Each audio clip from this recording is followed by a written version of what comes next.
Hi, how do I sound? Morning.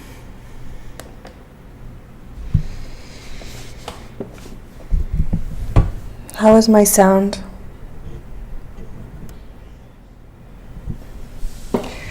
So, why do people have trouble finding the link? I gave you the link to the playlist. From the playlist, you can always find me. Okay, so you need some time. All right. So I'm going to start with the test. They're not all graded. I just went through a few of them to get a sense of things. I did give them to the grader, to my teaching assistant, or my research assistant, I don't know what to call him, my assistant, to grade. And he should have them by Monday because I have to submit your grades, correct?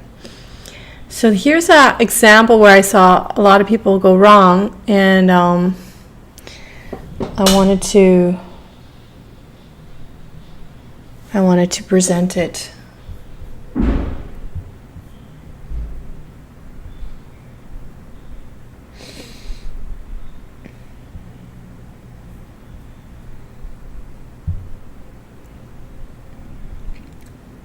Okay, so this was the question number 4 of the test. 2 months ago, many people ignored that part, or they just didn't read it. Alpha Beta Core paid a $2.40 dividend. It pays dividends annually. Future dividends are expected to grow at the constant rate of 1% per year. If the effective annual required rate of return is 18%, what is the current stock price? All right, so this student did a nice job. Well, this is not the answer. This is a different one.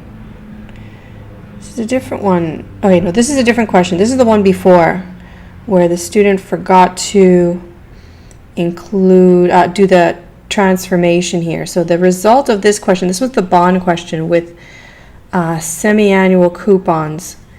I just took off half a mark because I didn't spend too much time with interest rate conversions, though you should have learned that before. So I took off 1/2 mark. What you need to do here is transform it to a stated rate. I only took off 1/2 mark because I guess it's not totally clear in the question. So I want to go to the last one with this one here. I presented here. Okay.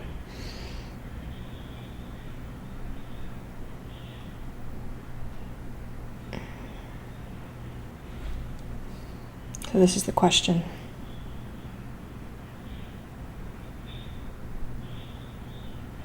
Two months ago. How am I going to fit this? Okay.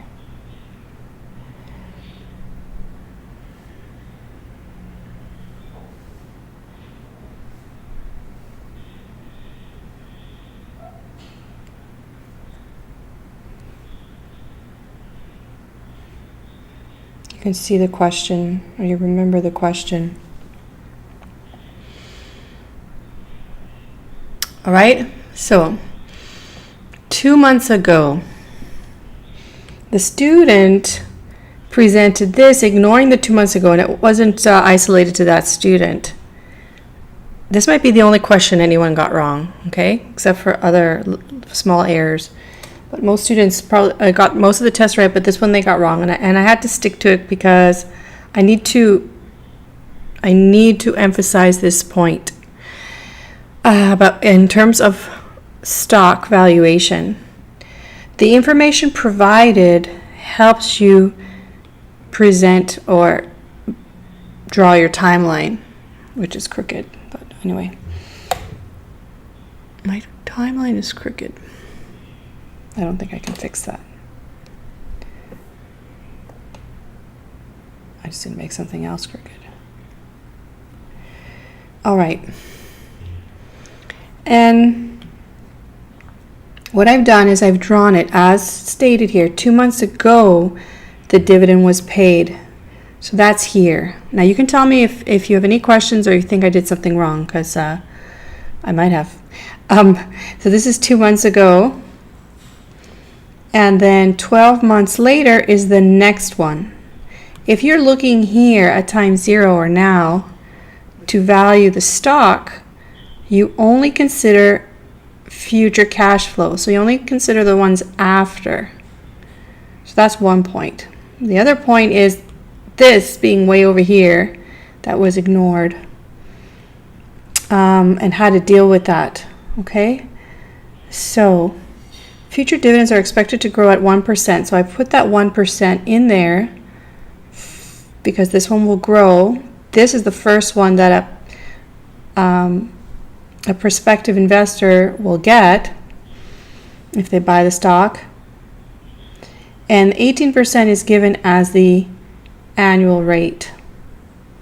So what you have to do is, step 1, timing of payments. Payments are annual. Great. So payments are annual. I need the annual rate, which I use. I use that in my formula here at the position 1 year before the first payment. So I'm going to use the growing perpetuity because dividends are assumed to accrue forever to a corporation. So 1 year from today, this is the first one, and then subsequently they will grow at 1%, and this will go on forever. So that means first one and then I minus G, remembering the formula for growing perpetuity, right?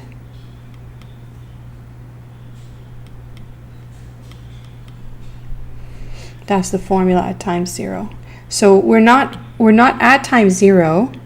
We're here, but we can still use the formula. With the first cash flow, that's what that means. First cash flow is this one, and then I minus G for annual payments. And this is what I get. We're not done, but the student completely forgot that. So I remove 2 marks for completely forgetting this and also not realizing that there's an interest rate conversion. So it's 2.5 marks out of 5. So, but the student got everything else right except for 1 other half mark. So the student did great. This was just one that was a common error, so I'm pointing it out. Okay, so each question was 5 points. So what we have to do next is here, this is the value. This is not the final answer. The final answer will be found 2 months ahead. So what we need to do is take this amount and accumulate it or move it 2 months ahead. So I need the monthly rate to do that. And that's where the conversion comes in. This is the conversion. I need the monthly rate and I'm given the annual rate. Which one of these is smaller, the monthly rate or the annual rate? Which one is smaller, the monthly rate or the annual rate?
Oh my goodness, you didn't hear that? Oh my goodness. Okay, so what did I say? 5 points for each exercise. So what did I do? It's the monthly rate is smaller.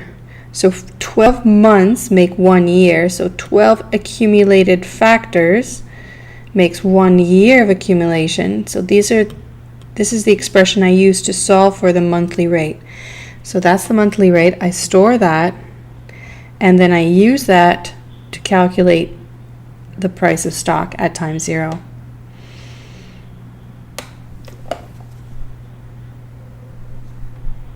Okay, so you can take a screenshot. This was a common error. There were 5 points for each question, and I took off half for this one. In spirit, the student knows that they have to use the first cash flow.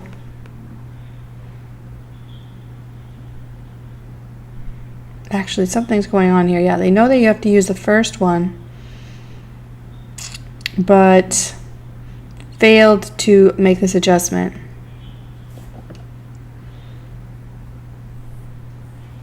Anyway, questions?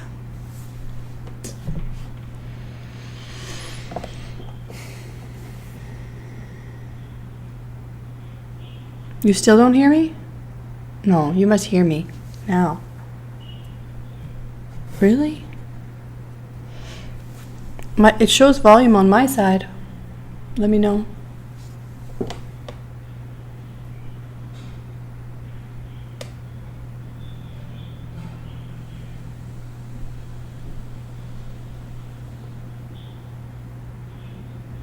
Okay. All right, so that's that. If you don't have any questions. So I just sent you a bunch of documents. Where did I put them?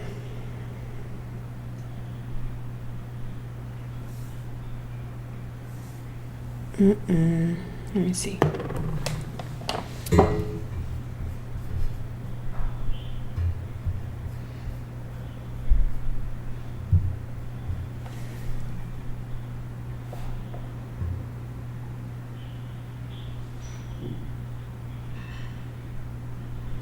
Here it is. Okay, so I sent you a whole bunch of documents, and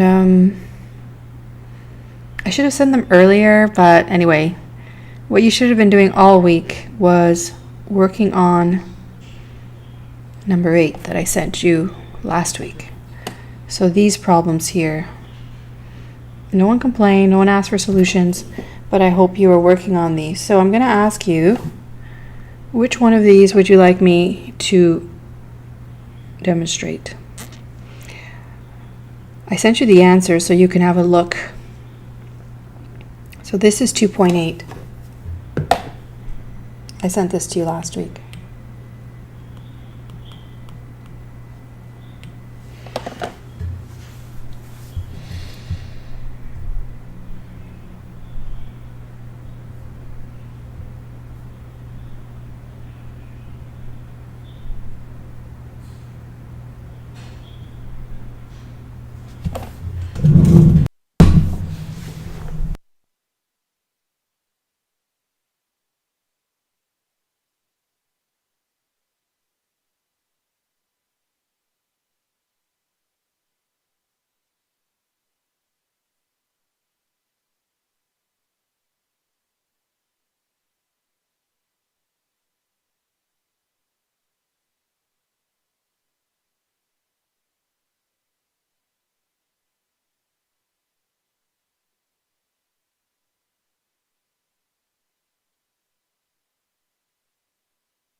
Is any one of these that you want to ask me about, or you want me to pick one?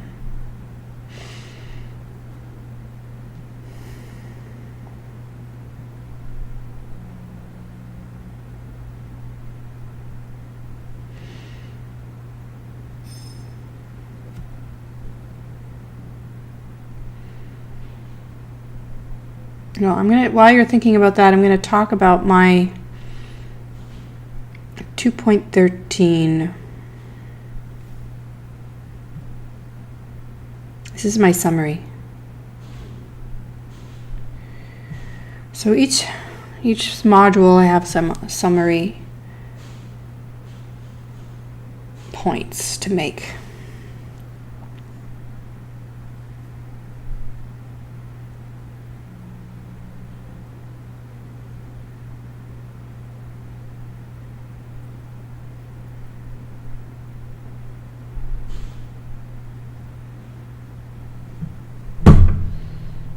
So this is document 213.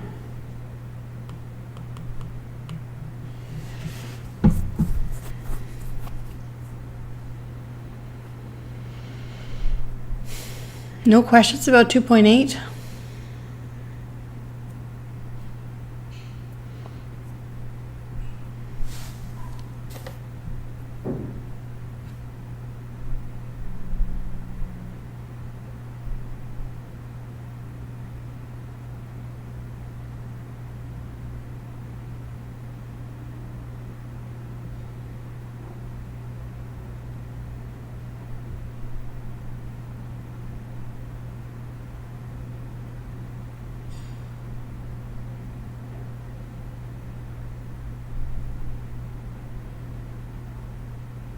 All right.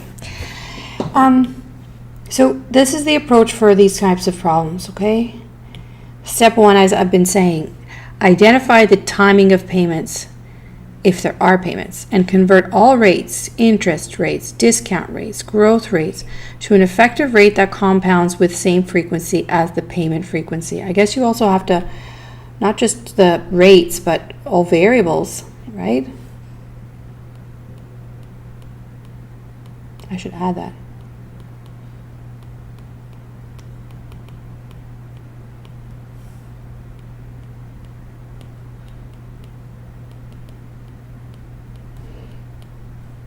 So also convert all periods to intervals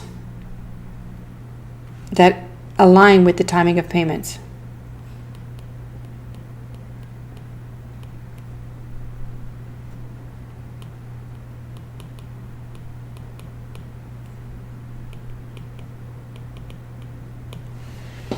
Okay, convert other variables like periods to intervals that match timing. If it looks blurry, just refresh. I don't know why it does that. Step 2, draw a timeline and determine whether the problem involves a simple time value of money, an annuity, a perpetuity. Then focus on the portion of the problem that uses our formula exactly as it is. So that's what we just did in the last problem, right? We used the formula where it was. Yes, one. Have it all in the same language. Timing of payments, whatever interval, quarter, month. Exactly. Now there are other ways to do these problems, but this is not the way I'm teaching. This is the way I'm teaching you. That we stick with a few formula, and then we adjust the formulas in the third step. Okay. So the third step is modify the formulas to move lump sum amounts to desired positions on the timeline, because you've put everything together in a lump sum, and then you can move it to where you want it. And then just a summary here of the two types of conversions you need to know. One is converting effective rates to effective rates, and that is done understanding the relationship between rates. 12 months of accumulation, 1 plus the rate, is equal to 4 quarters of accumulation, isn't it? Right? That they're both a year. So you could use this to convert them between each other if you're given the quarter and you need the month. Or you could just take the smaller one of the two and relate it to the larger one, like this. Okay, so this is all coming from that the map or conversion map that I gave you with all the formulas on it. I'll make this bigger. There you go.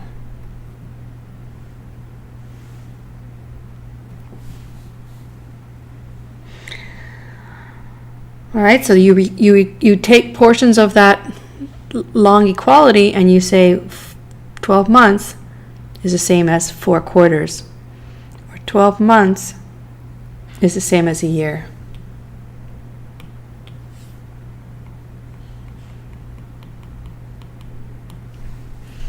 Those are all the same.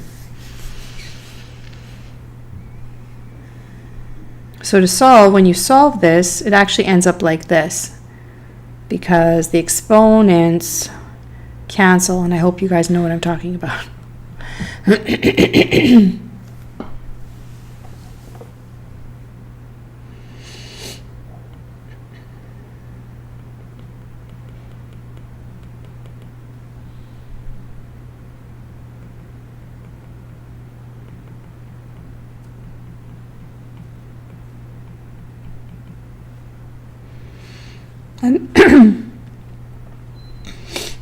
And that's what becomes a third, okay?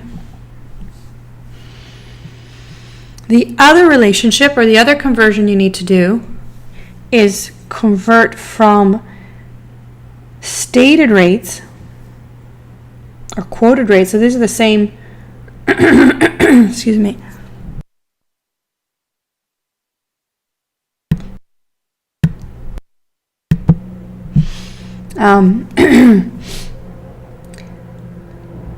These are the same term, quoted rates, nominal, and this is not to do with nominal and real, but you might see this term. Unfortunately, this word gets abused a lot. Okay, I mean, used a lot in statistics and math, and with different connotation can be confusing. So that's why we have these alternatives. So stated rates, quoted rates. Okay. So converting from stated rates to effective rates is really important, because although a bank might quote you a stated rate, for your formula you need the effective version. All right. So if we're going to get the so for the example that we learned at the beginning of this,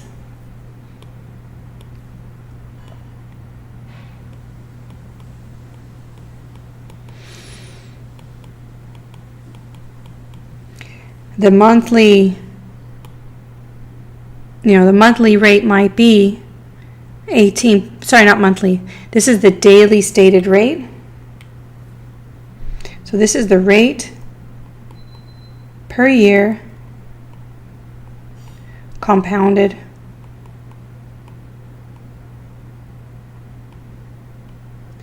daily.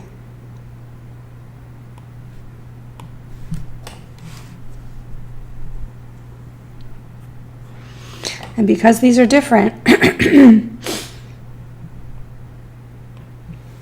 we know it's a we know it's a stated rate. Okay, because the statement differs from the timing of compounding.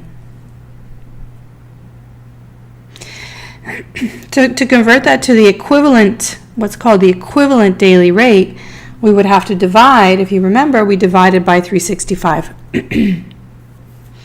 So similarly, in general, you take your stated rate and you divide by the number of compounding periods in a year. So if it's this one, then we would have to divide by 365.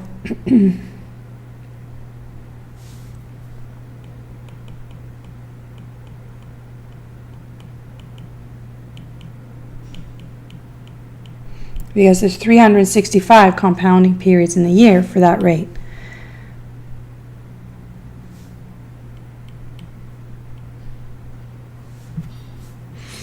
All right, so this is the approach. And then I gave another example here if it was a if it was a semi-annual rate. Okay, so that's my summary. You guys can keep that close at hand if that helps you. So, have you guys identified problems you want me to solve?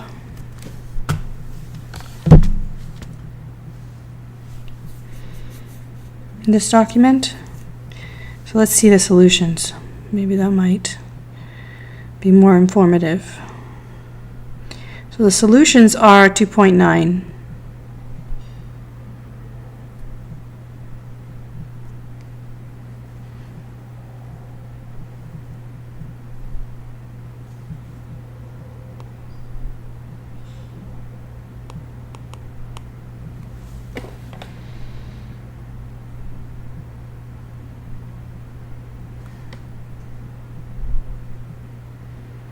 So I put the solutions in here for all the problems.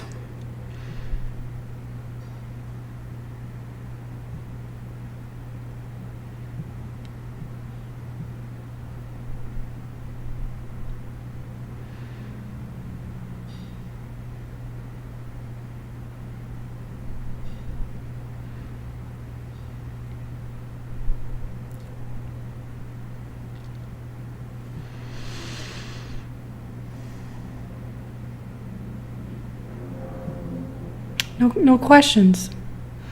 You just want me to continue, or do you want me to pick problems? 2.10, let's see.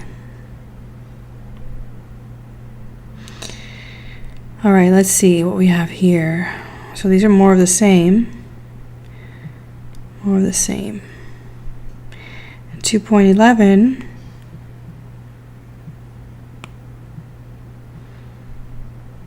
Are the solutions 2.12. Okay, let's look at, let's just do a couple of problems and then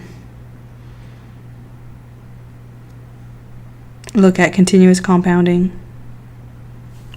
But there's one more I wanted to see here. 2.12, 14, 15.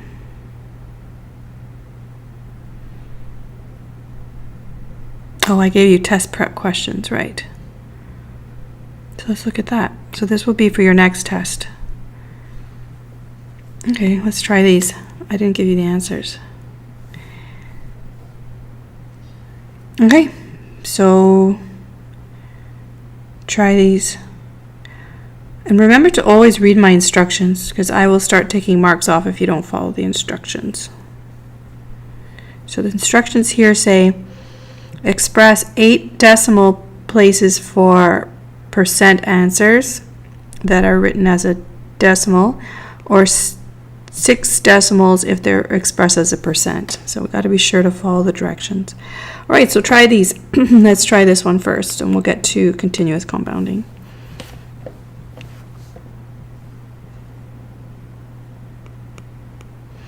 So this is 2.16.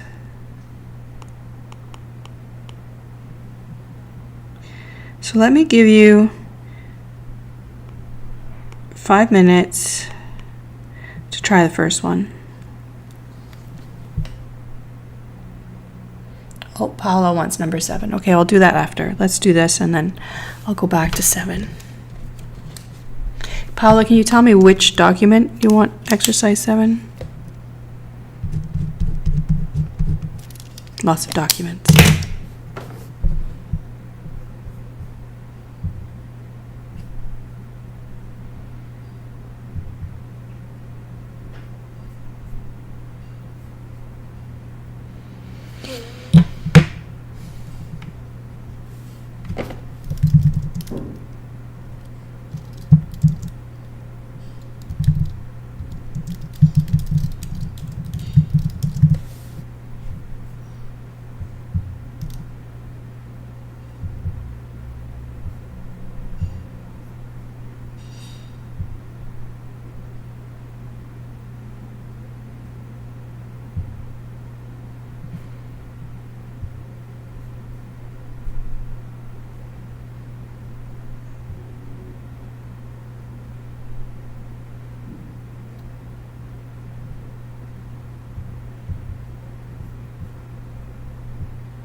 So today is the 5th. And so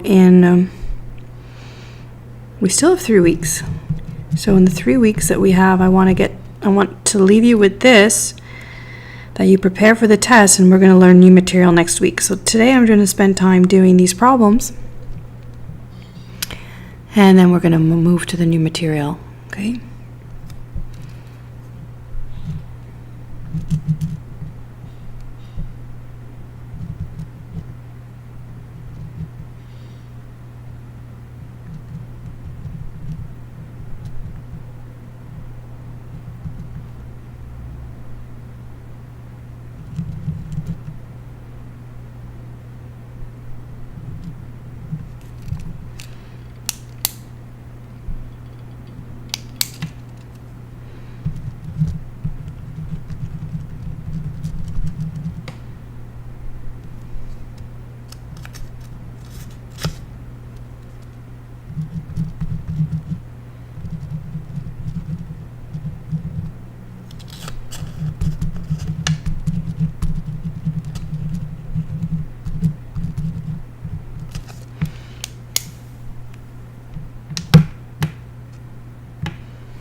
So what I'm going to do is take this. You need to let me know if I'm wasting your time or if this is helpful, because I don't know where you're at in terms of your studying.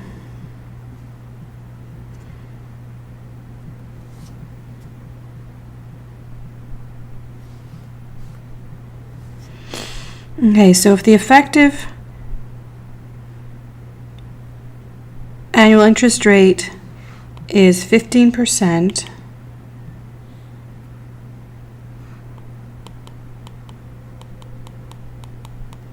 then what is the equivalent?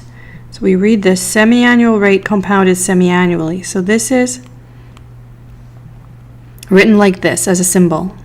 You don't have to write the symbols, but I'm going to write the symbols to convey to you things. Oh no, that's not it.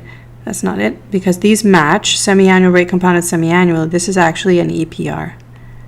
EPR, okay? And that's because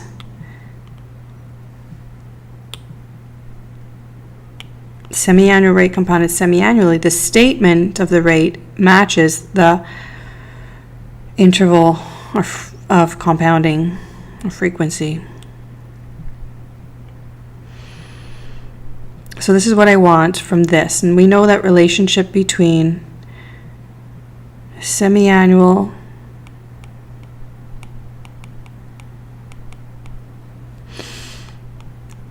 given the effective annual rate is that I can accumulate 1 year or accumulate 2 half years. Now this, the way you can check, I have a frog in my throat. Anyway, I'm drinking some water in a bit. All right, so take this and multiply by this, which gives you 1, so you know that you did it right. I mean, that's a simple one, but so 2 half years make 1 year is another way to think of it. Okay, so then you can put in your numbers. And this is 1.15, and this is EPR 1/2, and that should be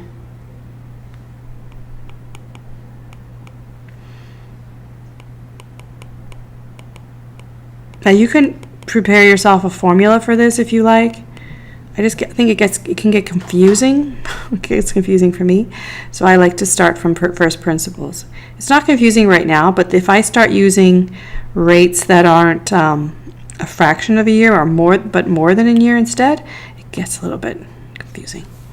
So so basically what I have to do is take the annual rate and divide it in half, or partition it, but not by division. These are factors of accumulation, so I have to do it in the exponents, okay? So that's the pattern. And once I do that, I get the answer.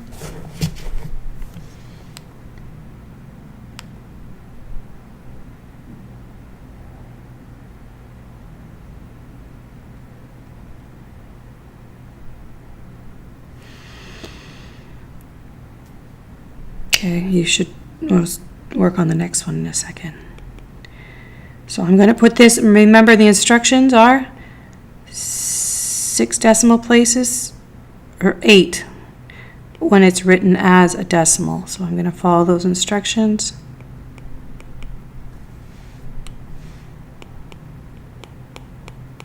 Okay. Or you can write it as a decimal.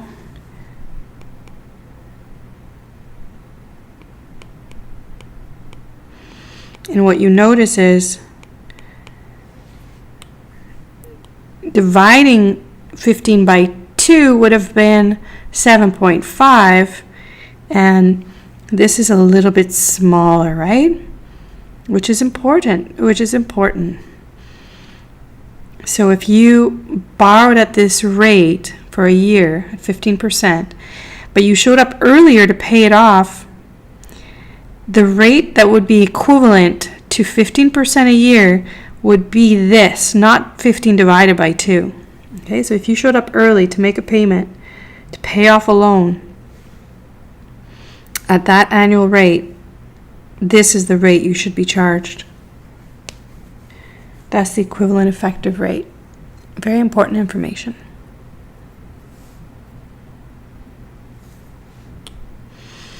Just a visual for people who need it. So if you have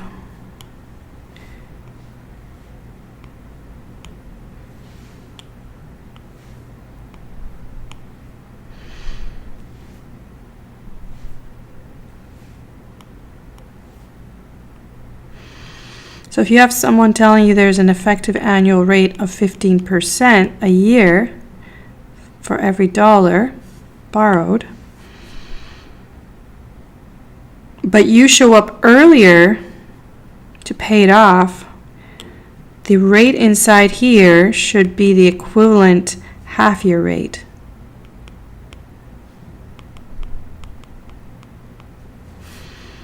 And it's not EAR divided by 2. That's the most important thing. You don't just divide it by 2. You got to do it. Division in the exponents. The division takes place in the exponents. Okay?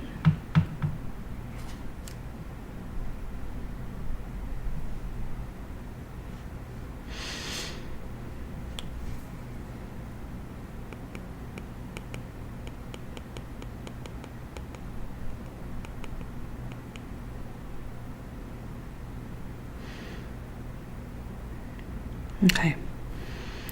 One more. We're going to do all of them. You got that?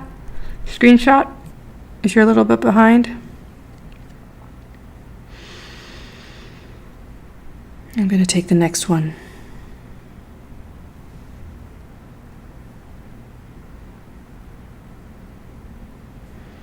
So the next one is, okay, let's try this one.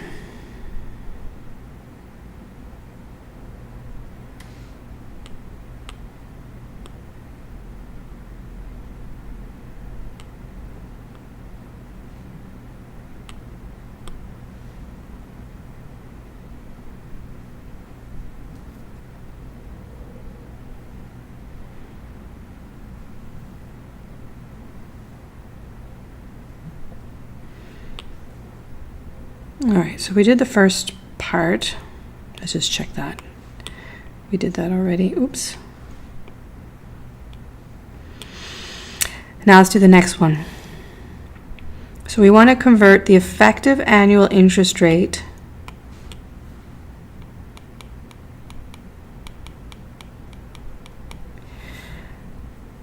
to the annual rate compounded quarterly. So these don't match, right? This is as annual rate and this is quarterly. So that means that what you need, what you want to get here is R, which represents per year, But the quarter goes in the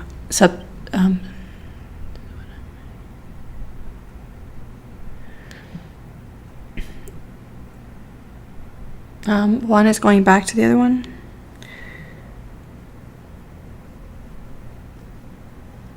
This is the visual for you on of what we're doing.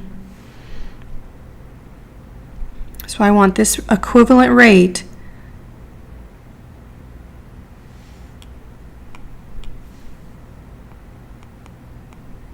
So what you guys are telling me is you never learned this.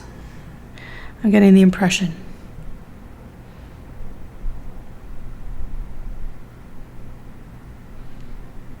Okay, so 2 of these makes 1 of these. That's what we're figuring out. And it's not just dividing by 2. Don't get misled.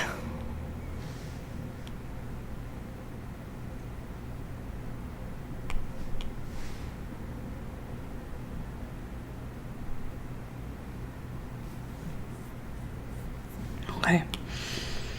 Oops, I went out. Go back. I need to go here. Okay, so let's do this one. How do we do this? What we want is the annual rate compounded quarterly. The best thing to do to understand this is draw a picture. Let's draw a picture. So me and my lines.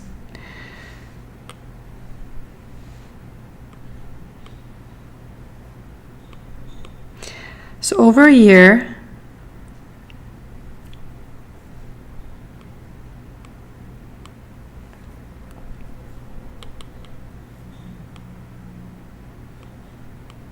okay, let's say we divided it into quarters. Then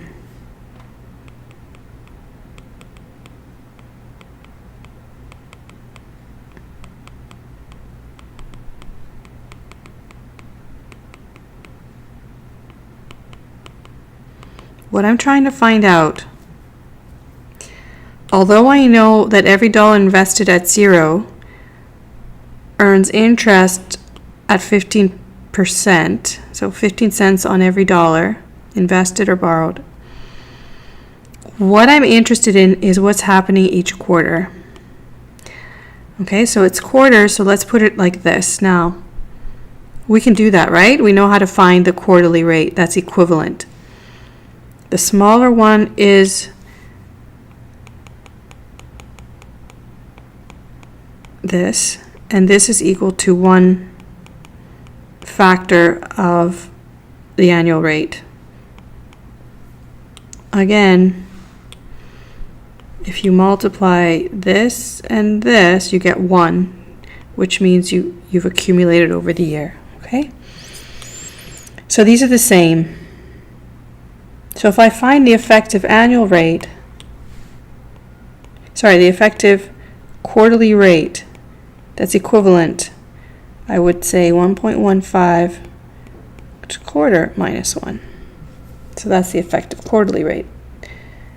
So what I figured out is 4 of these makes 1 of these, and I use that to find what that rate should be.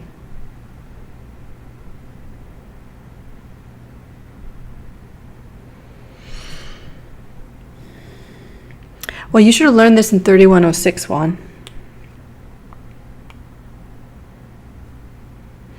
You should have learned this in FINA 3106. Okay, so what is the quarterly effective rate? Let's get that, and then we'll talk about what we have.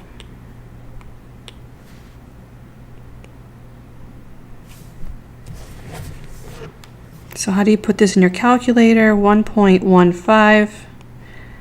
Y to the x, you can hit 4, and then 1 over x equals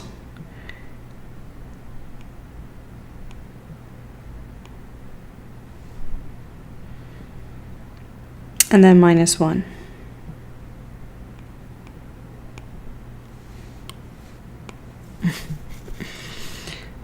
I'll put minus 1.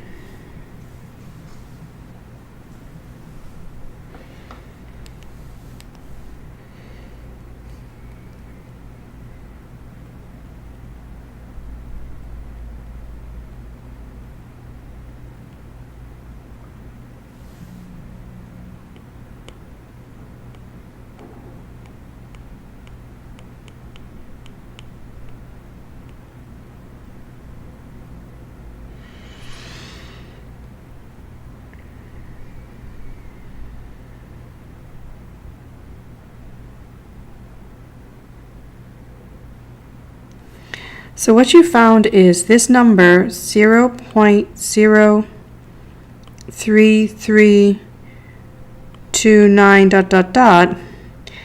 in each period can be accumulated to make 15%.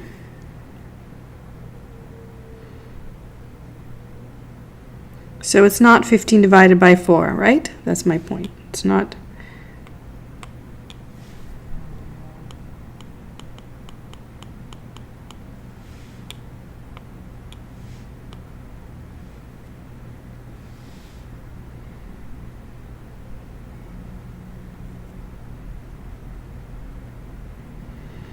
Fifteen divided by 4 would have been 3.75.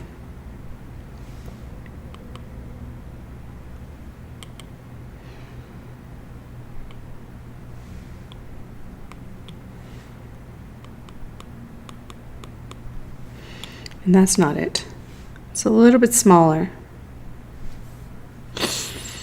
because of the interest on interest, right? Because of that effect, each rate, each period, it's smaller than this to get 15 in the end. All right. Are we finished? Did we find our answer? Somebody tell me. Did we finish? What does this have to do with what we just did?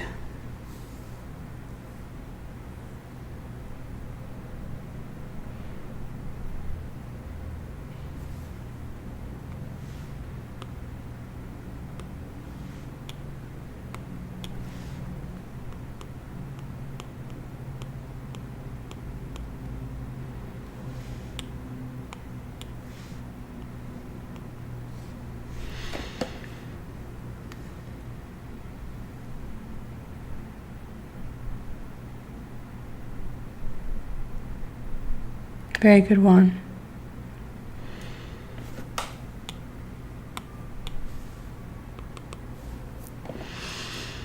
Very descriptive, the marrow. Okay, so my question is, explain to me what this is in relation to what I have.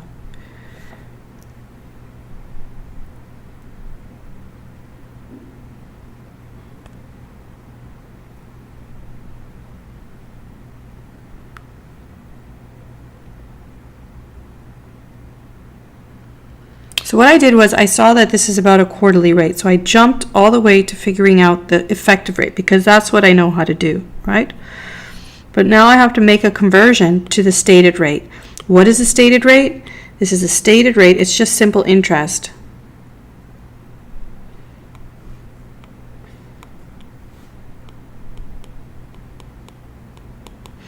And if you notice, for this course, the simple interest I'm always interested in is over the year, if you've noticed.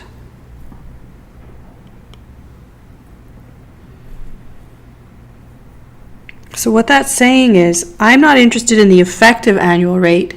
What I'm interested in for this question, even though that is the equivalent effective annual rate, and this is the equivalent effective quarterly rate, the question is asking, what would the bank say, or what is the stated rate? That's what the question is asking for.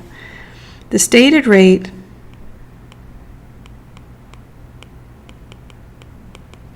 is just taking our effective periodic rate, and rather than accumulating it as here to the power 4, it just multiplies.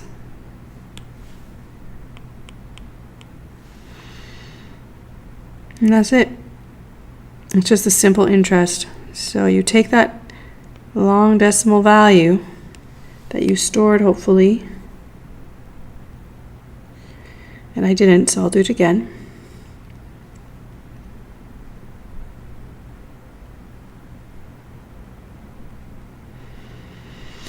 And you just times by 4. And you see, as a stated rate,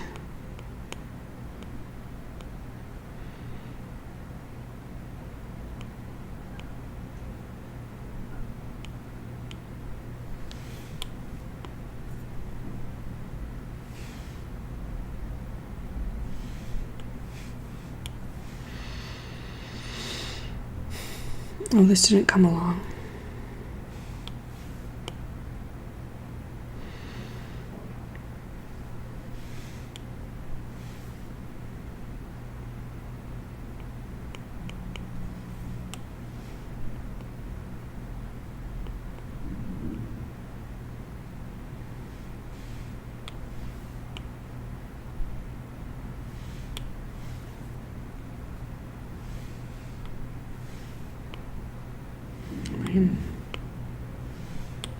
Six decimal places, right?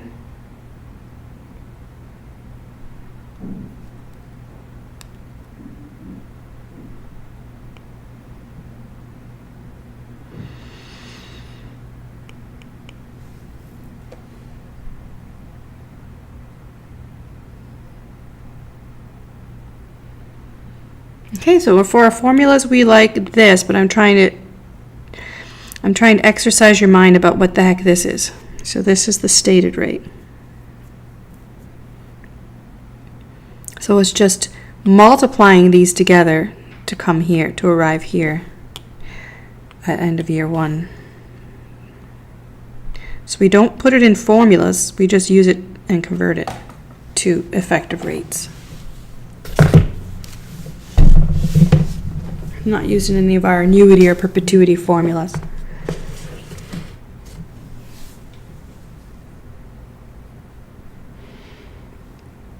Questions? So that my answer, because the question asked for, that's my answer.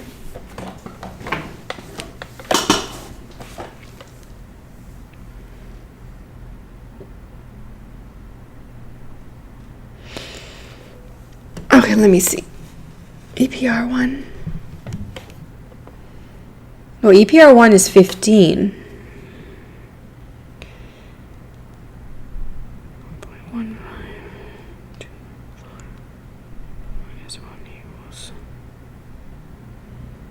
Yeah, I got that too. What happened? I punched it in wrong. Well, thank you for checking. And sorry for anyone who's counting on my calculations right now. You will get the clave, but that's good. So you guys are doing your work. Hey, I should always give wrong answers so that force you to do your work. So this is a different number. Somehow I punched it in wrong. And I only have so many. I guess I could print the solutions and have them inside me, but I have right now so much equipment open. I don't have the solutions open. I messed up. Okay, 355,580. So 1, 2, 3, 4, 5, 6, 7, and 8. Okay. And then all the way through, I got to change it.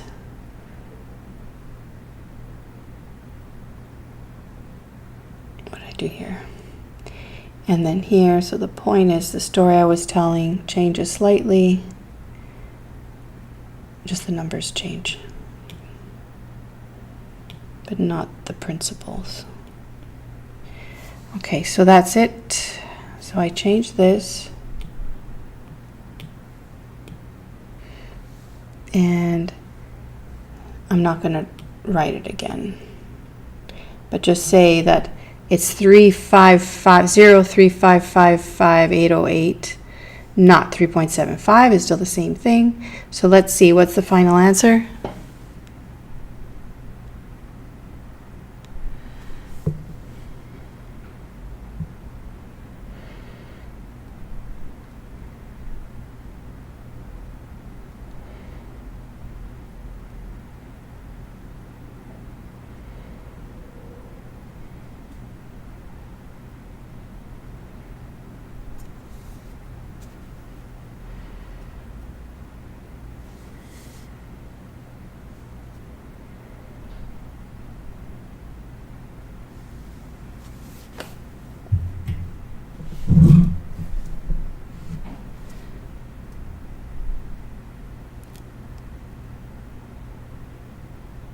I better pull up the clave just in case I do that again.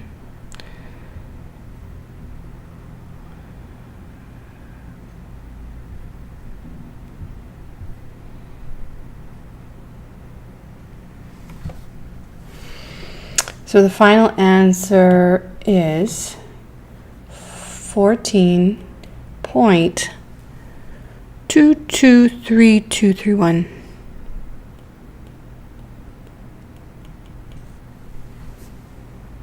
Again, not 15. Again, why do we use stated rates? I just told you it's a convention that's used because financial institutions are allowed to do it, really. It's important that you ask how frequently is interest compounded for any loan or any kind of account that accumulates on your behalf. You should know. Should be told. And if you're not, you should ask. Okay? Everyone fix their notes? And some of you, you have to look at this again. That's fine. Just look at it again and again and again until you get it, because this is life skills at this point. Do you need this? 223231. Looks good. Danella. Yeah, and I'm rounding to 6 because I've written it as a decimal.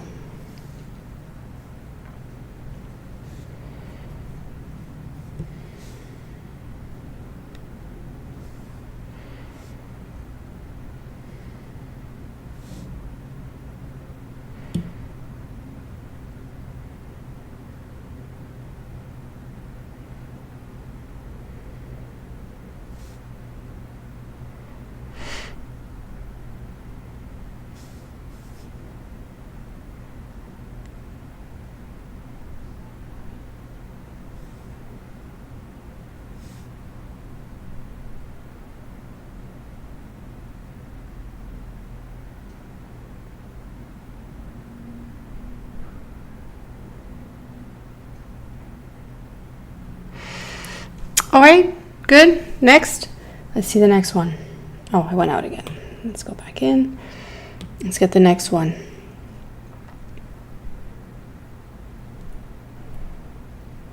The next one, okay, so we get to continuous compounding. This is where I want to be.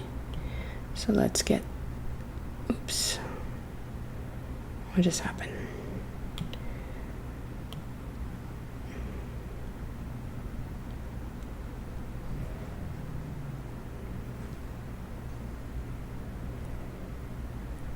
I'll put it right after. How about that?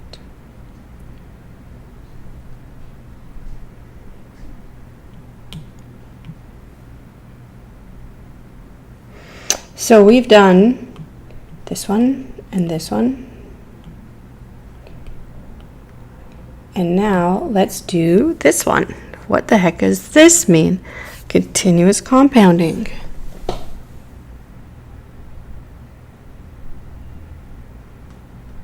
Right. In a cheat-free world, the stated rate should not be used, or the nominal rate or the quoted rate. Yeah, it shouldn't, because it's clearly misleading. Clearly. Consumer rights organizations should fight for transparency in financial advertising, I guess, or marketing, or even in legal documents. It should be completely transparent. And I think it's more transparent in the States than I've seen in Canada, I have to say. But just means more reading. It's transparent, but you have to read everything. Should be simplified, and I think it's supposed to be by law. But anyway, nobody challenges it. And it just goes on and on. But okay.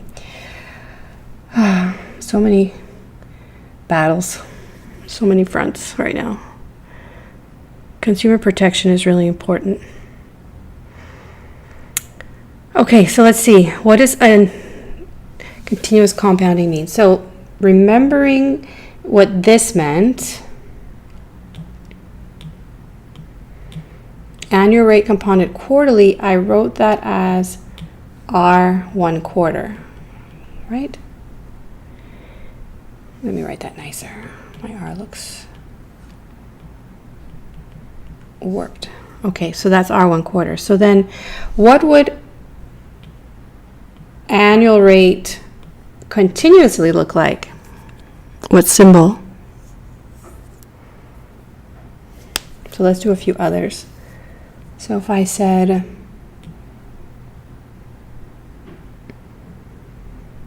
the mortgage rate is a stated monthly rate,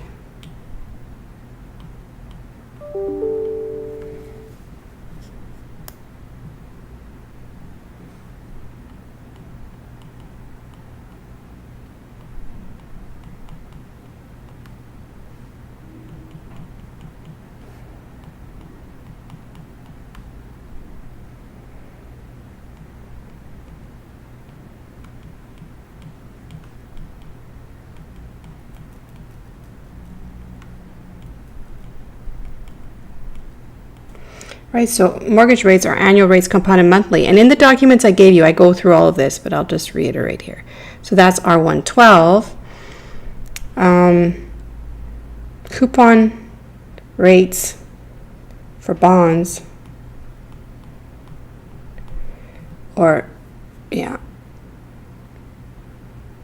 coupon rates for bonds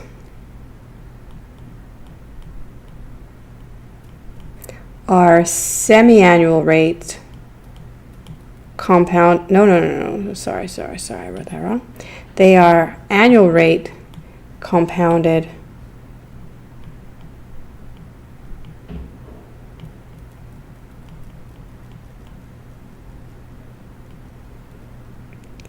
semi-annually. This is really messy, isn't it? I gotta write slower.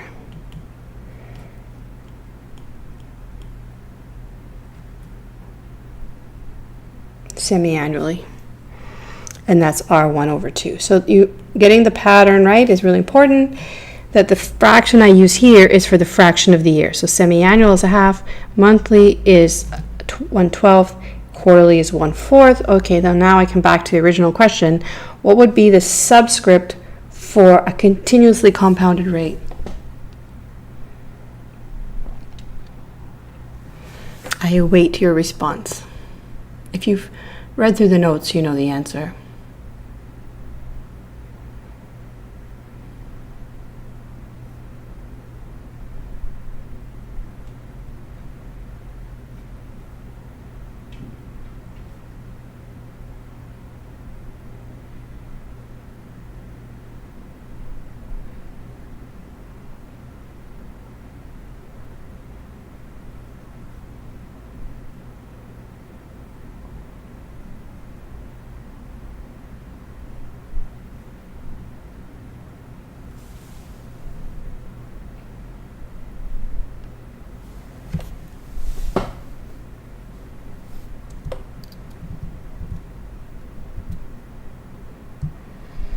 Not E, Juan, but it's getting, so that, okay, the frequency goes from semi-annual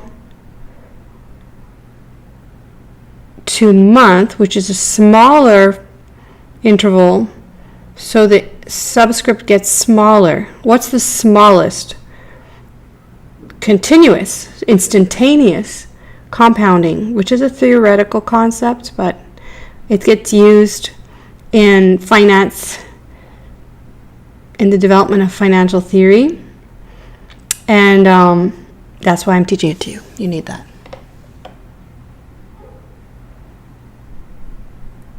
But you guys tell me what the subscript is.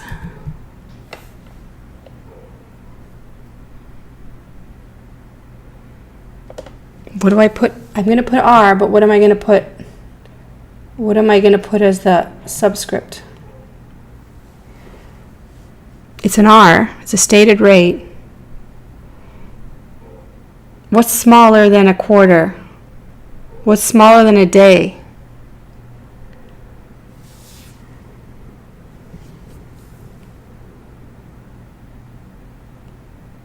Zero. R0 is a notation we use for the continuously compounded rate.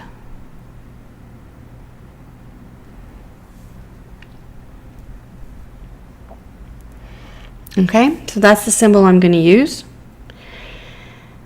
And what in the world is that? Okay, well,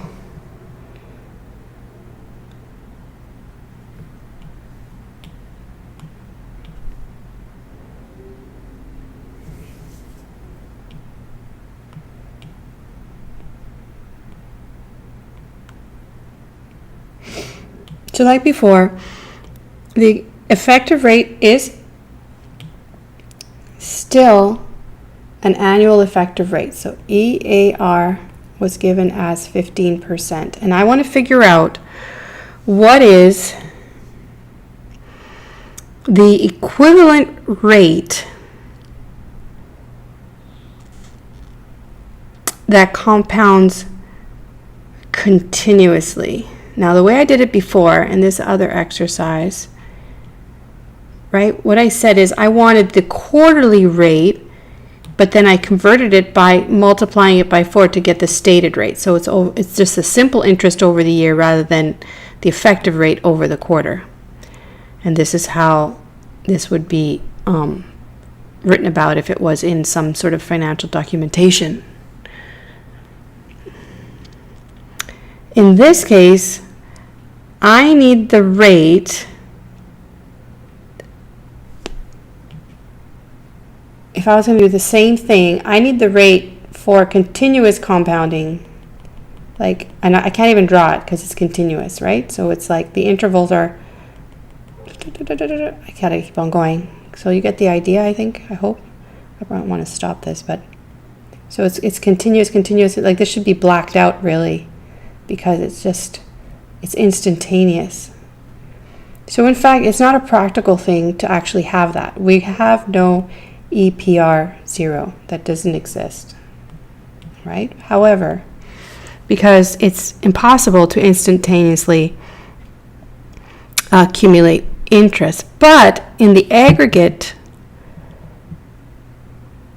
there is an equivalency. Like what we're going to do here is do this in the limit. Okay, so what I'm gonna say is let's look at the pattern for what I did before. Let's go back to this one. So what did I do? What I did was I took the effective annual rate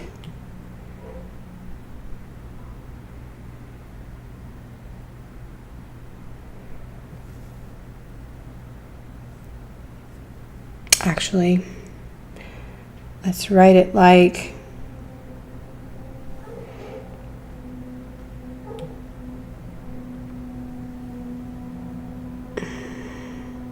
okay, let's rewrite this relationship. I'm going to write this relationship as if I wanted to do this and solve for the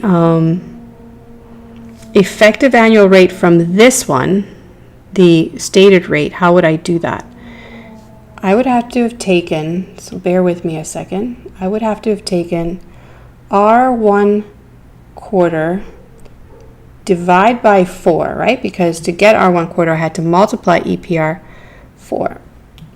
And then I would add 1 plus that and put it to the power 4, and that would give me 1 plus EAR. Does everybody agree? Or anyone disagree? Let's do it that way. This wraps up what I just did before. I mean, this is the same as this. I've just substituted EPR 1 quarter for R1 fourth over 4. These are the same thing, essentially. Do you agree? Did everyone agree with that? So to generalize that, I'm not going to do this. I'm not just going to talk about compounding every quarter. I'm going to talk about compounding constantly. So I want to fit this in into my map. Remember the map? Let's go back to the map for a second. Let's go to the map. Where's my map? Did I call it the map?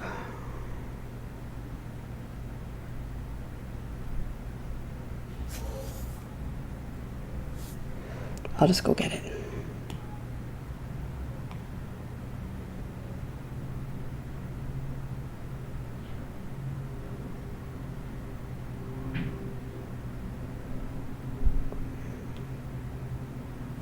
I have to put it in here.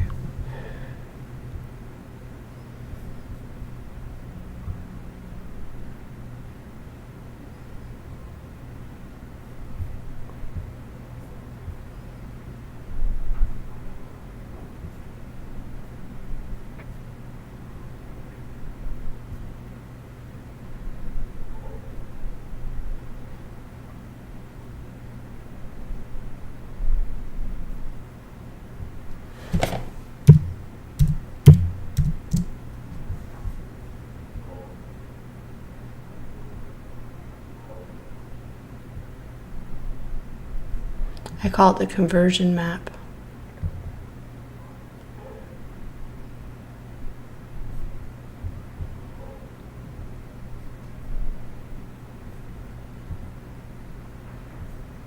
I'm just putting it into the Dropbox.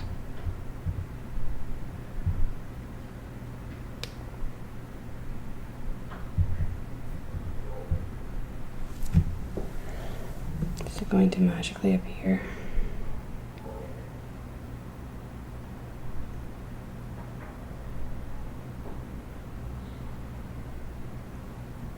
Okay, so this is the document I originally sent you marked up, but then I sent you a clean one. All right, so here we have the summary notes for the class as well, regarding interest rate conversion. So what I just talked about right now was talking about this string of equalities here. So 2 semi-annual periods will make a year.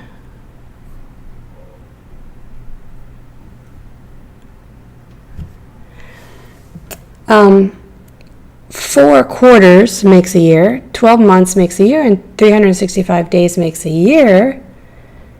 Let me make a note here. I could have, if I only had information on R's, I would have to write this as R112. If I only had the stated rate, I would have had to divide it by 2, and this would be the same thing. So this is a way to combine the formulas, and this is probably the formula you've seen in a book before, right, where they take the stated rate and divide by 2. Maybe not with the symbol, but that's what they do. Okay, so I'm trying to give you the in-between step so you understand the link. Everybody with me so far? So if you were giving the stated quarterly rate like we were in the last problem, or whatever we were trying to find in the last problem, that would be the equivalent annual rate or accumulation factor. And then if I was given the monthly stated rate, I'd have to divide it by 12 first. Okay, so this should look familiar.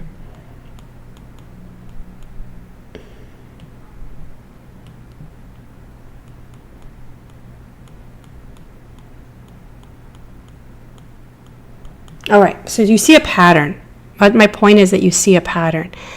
Now let's use limits, which you probably won't like to hear, but we're only going to use it once so I can make my point, and then we're going to move forward.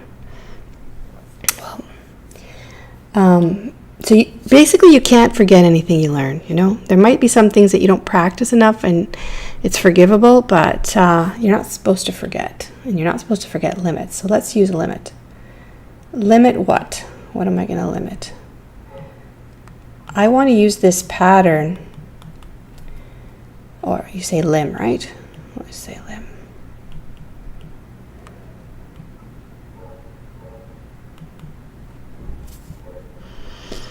And what I want to do is use the same pattern And I'm going to use the symbol n because notice I'm going to even though this is a fraction, I'm going to call it n, and that's what I've done in my notes. See up here? I'm going to call it n. And I'm going to say Rn. I want n to be very small. See, because it's n is getting smaller. Half, quarter, 12th, day. And now I want n to go to 0. Well, let me make sure that that's what I did. Hold on. I think I did it 1 over n. I gotta double check. 1 minute.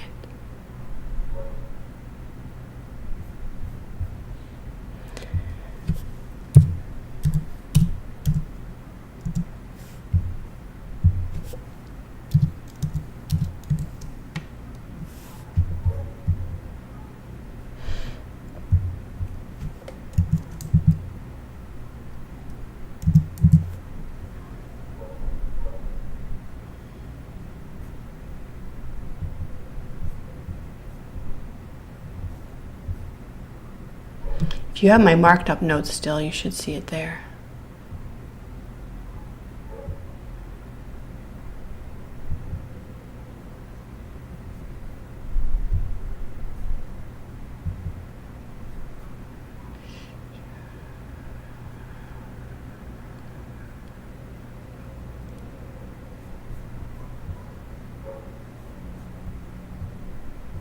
Okay, let's take a 5-minute break. I'm going to double check if I use 1 over n. I think I use 1 over n.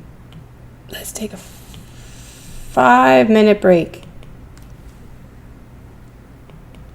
Okay, and I will put the timer up.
All right, I'm back. I am back, and I just had to double check which form I gave it in, because you could write this in alternate ways, and I think this, anyway, both ways has its upside and downside. Oh, you don't see my thing? I have to reconnect. There we go. Oh. We're back. Okay, hear me? So, what was I saying? Oh, no, it didn't work. Why didn't it work? Let me refresh. Okay, 5-minute break is over.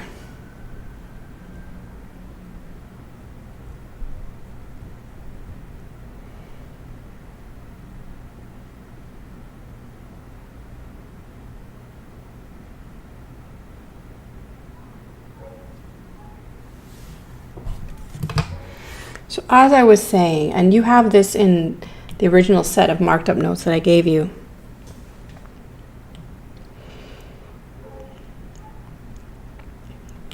Where n is the subscript I'm using, and it's a fraction, right? Which can be confusing at some point, but you're getting it so far, right? So half, a quarter, a day, sorry, month, a day,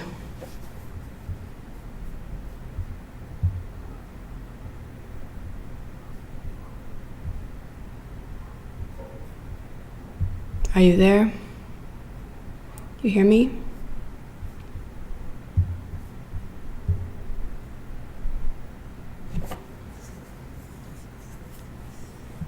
So what I want to do now is send this, the n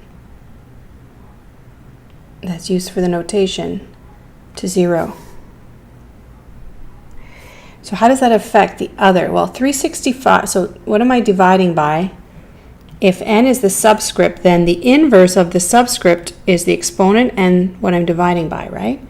So that's going to be 1 over n here. Everybody's okay with that? And 1 over n here. Now this relationship that you won't have to see again, I'm just putting it here. This is an equivalency in the extreme. Okay, so the pattern is the same. This is just n, and then this is the reverse of n. So 1 over n, 1 over n. And I put a 1 plus in there, and then I said let n go to 0, which I told you is not practical, like instantaneous, but the concept of it is, okay? So I don't really have a, this is the best I can do to talk about that. And this turns out to have a simplification that we use in mathematics known as the exponential factor, E. And because I need to put a symbol on, I'm going to put a symbol on here to capture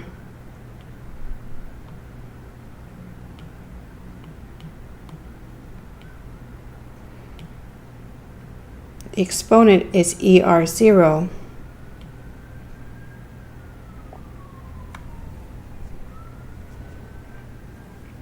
Where this is not the instantaneous rate, but it's the effect over the year. This is the simple interest equivalent, or the simple interest version of that continuously compounded rate. That's what this is.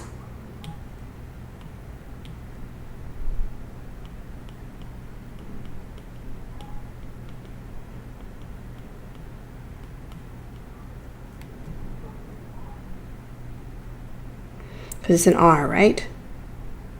We can talk about that.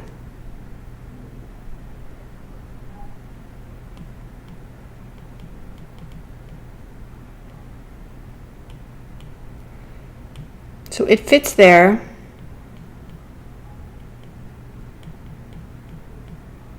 And you may have seen this, you probably saw this in mathematics, but didn't really, maybe you got it then, maybe, anyway, I'm linking it to what you might have seen if you never saw it before. The main thing to point out here is that this term is equal to this term, and it's equal to all the other terms as well. So, if you're told about the annual rate compounded continuously, you can get it from the effective annual rate, you can get it from the semi-annual rate, you can get it from any of the other rates if you want to find it. In this problem that we've been given, we are given the effective annual rate, so we'll use that. Okay, so what I've taught you here, the in-between, that's what E is. That's what the exponential factor is. Okay, the exponential function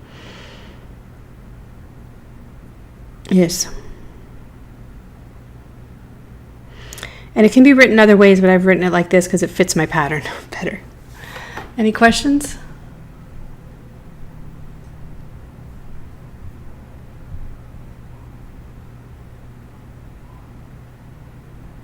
Right.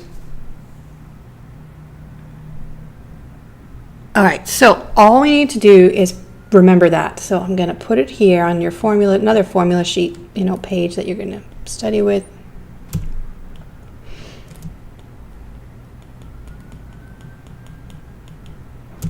Okay, now, like I said, it's also equal to all these other things. And remembering that this is just for 1 year, right? I can also make it for more years. And it's also, and the other thing is that it's for $1. This is for each dollar, so I can make it for more dollars. So maybe you've seen the expression. So this is if you have a principal amount, right? So that's for the P, the principal amount, or PV. You could write PV. And then ER is that annual rate compounded continuously. And then you could have like a number of years on it. So this is like the PERT formula, you might have seen it. And so that would be the equivalent of doing this.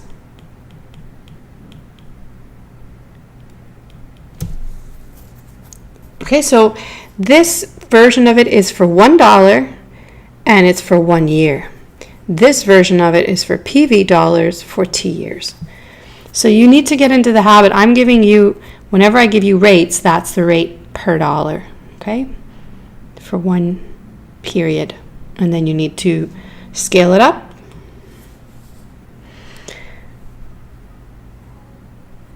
All right, so let's see, where were we? Any questions about this before I go on? So you guys learned that in 3032. Wow. Yeah, so you really need that course before you take this course. Okay.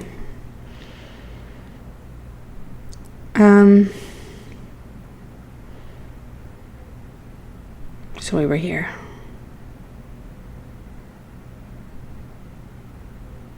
So what I was saying,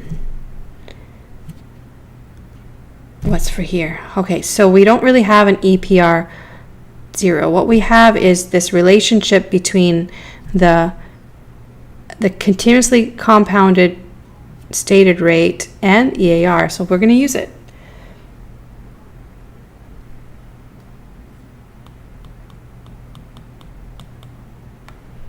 Let's see, put it here.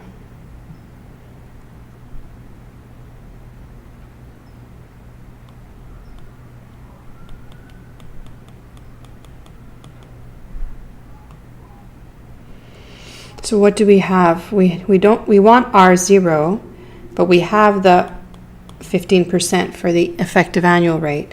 So what we have to do to solve for R0 is the opposite or inverse function.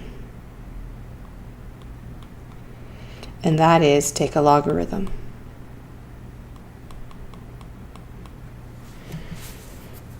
Okay? And that's the answer.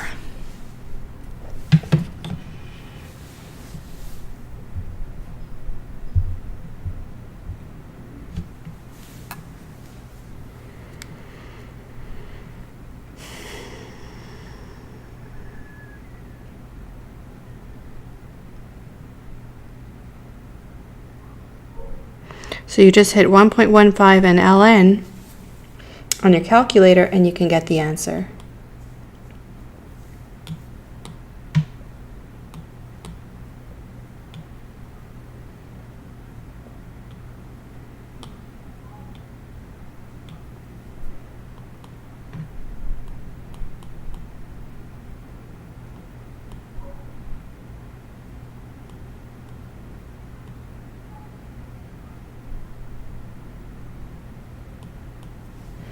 So it's 13.976194%. Questions? So you're gonna have to review that video if you didn't get it. And let me know if you have any questions. 9424. Okay, looks good. And, not to cut this off, but just this goes on forever. Continuous. I could have made it shorter, shouldn't I? I was going to write something, but I decided not to. Okay.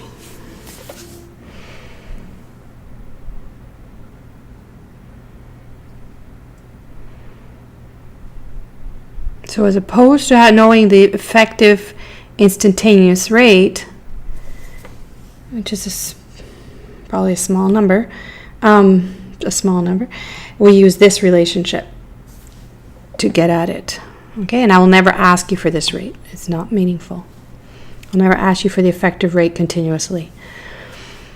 Okay, let's go back and see if you want to take a screenshot. Let's go back. Oh, I didn't want to go back there. I wanted to go back here.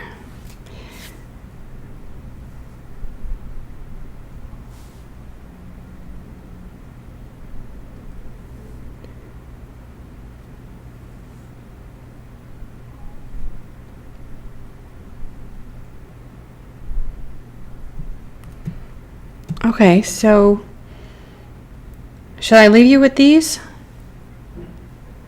Leave you with these problems? Let's try, let me see the other pages. Let me see. Okay, I wanted to go and answer Paula's question. It's lots of fun for you here.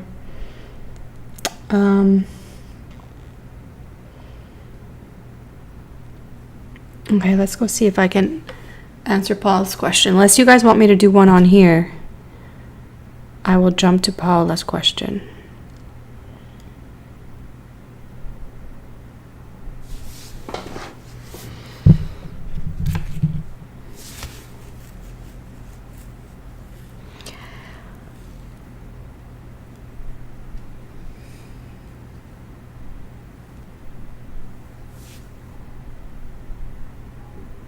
Jeez.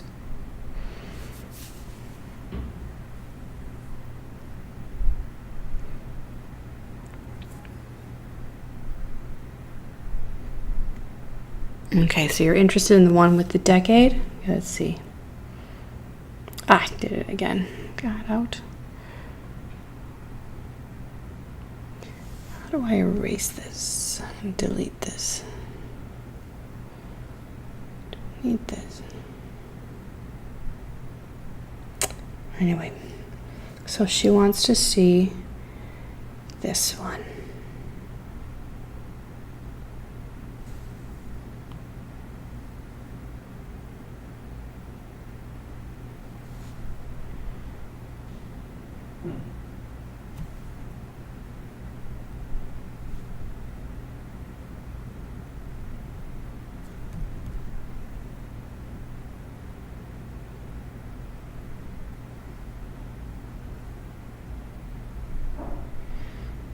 Okay, so what we've done so far, we answered this one, and this one. So the annual rate compounded every decade. Okay, so what that is asking, since these are different, and so this one, and this one, and this one, they're all for stated rates, okay? Because they are saying over the year, but compounded in different frequency. Now this one, quarterly, is a fraction of the year. This one is a fraction of the year. Decade, however, is more than a year. So how do I deal with that? Well, let's begin with the symbol. The symbol here we said was 1 over 4.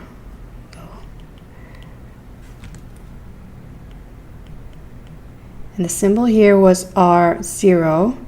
So what should the symbol be for this one? What do you think?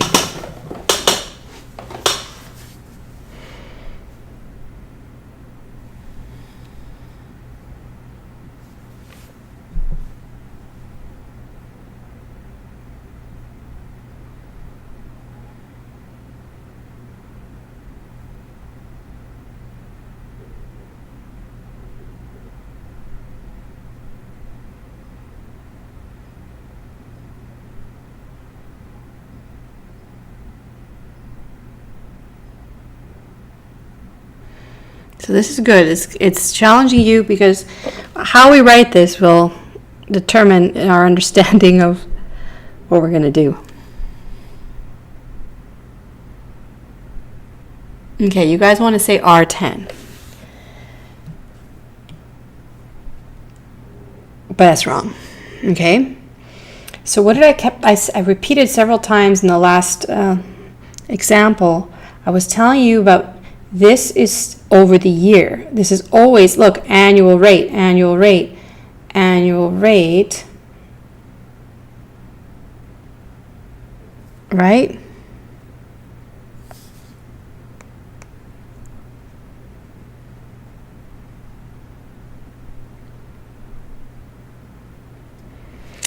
Every decade.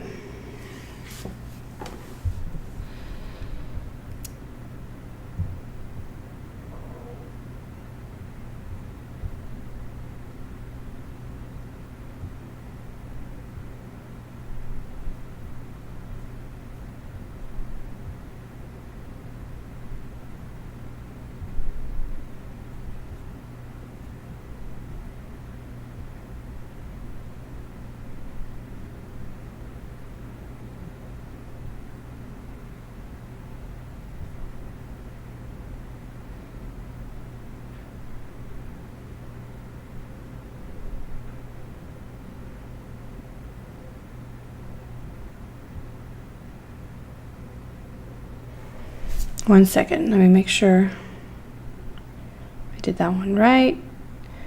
Okay, so, sorry. You guys are saying R sub 10, and you are correct. Sorry. It's not R times 10, right? It's R sub 10. So these were fractions of a year. These are fractions of a year, so it's not exactly a fraction, but it's in years, right? To put 10. So this is in years. That's what the subscript represents. So if I actually went back to my map, let's look at the map again before we do this. I'm going to go back to that map where I made this. Okay, so we went this way just now, where I went to smaller and smaller periods of compounding. But what if I go this way? I can do that too.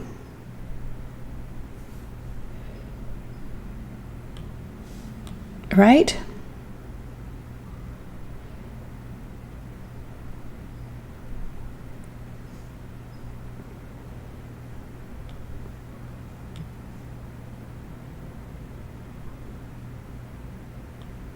No, that's not what I wanted to do.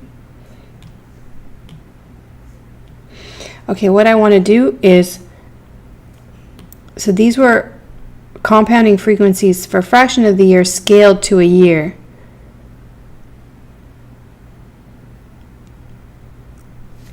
So looking at the pattern, I'm really all about patterns, because you don't have to be a math genius to see patterns. I mean, math geniuses do see patterns, but an artist can see patterns, right?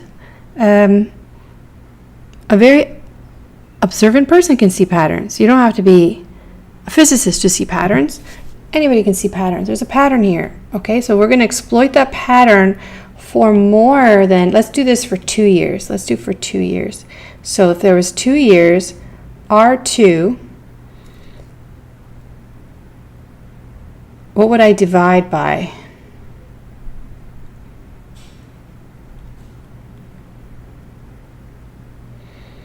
So if I'm going to go by 2 years,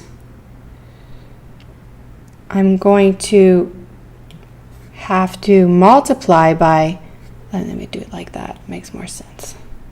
I'm going to have to multiply by 2. Why do I have to multiply by 2, you're thinking, right? Why would I have to do that? Because this R2 means it's stated over the year, but compounds every 2 years.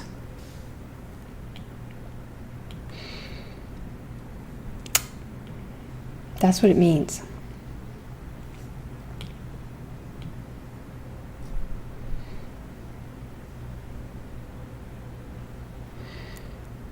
Okay, so in the pattern, let me fix the pattern.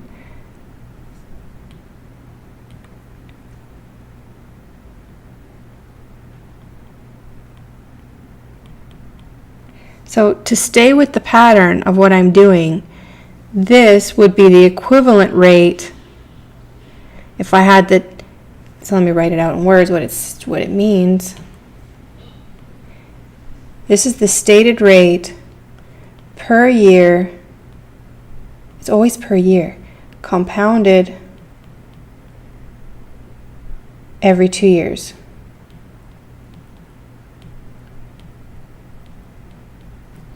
And if you want the equivalent rate over the year, you have to convert it first to a, remember what this does, this converts it to effective 2-year rate.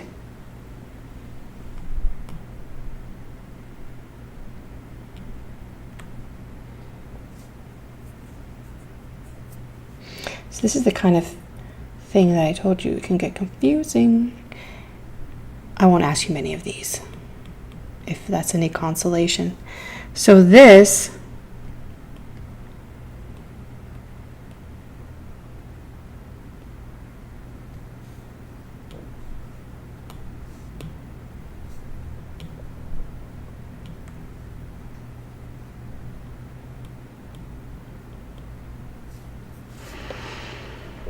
is the effective 2-year rate. And then I have to divide it in 2, but in the exponents because it's an effective rate. All right, so I'm going to do the same thing for the 10-year rate. Let's do the same thing and see if it clicks what I'm doing here. For the 10-year rate, same pattern. The 10-year rate, I would have to multiply by 10 or divide by 1 over 10. And then it would be, to get back to the effective annual rate, I would have to partition it in the powers by 10 to get back to the annual rate. So this is what we need to do. We want this, R10, but we have this one. So these are all the steps we have to do or undo to get here. Questions? Is that overwhelming? It's a pattern. Try and convince yourself of the pattern. You could see it this way, so now you got to see it this way as well. So what this means is this is more than 1 year, which I can do. Compounding over 2 years, compounding over 10 years. These are all equivalent rates.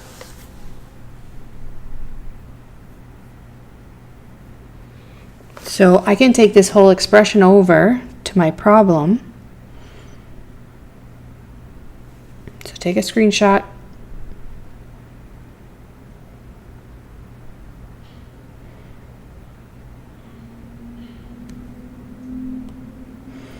And what I want to do is solve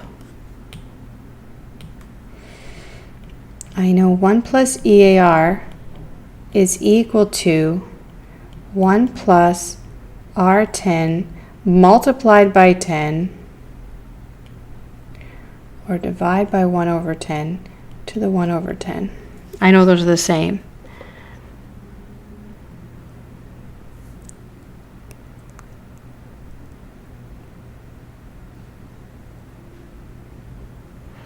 So what you're going to do is you're going to partition the annual effective rate into tenths. Sorry, you're going to scale it up to 10. It's going to be power 10. And then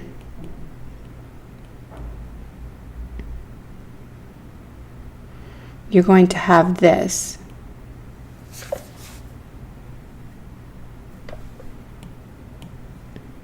I shouldn't put those in brackets because then.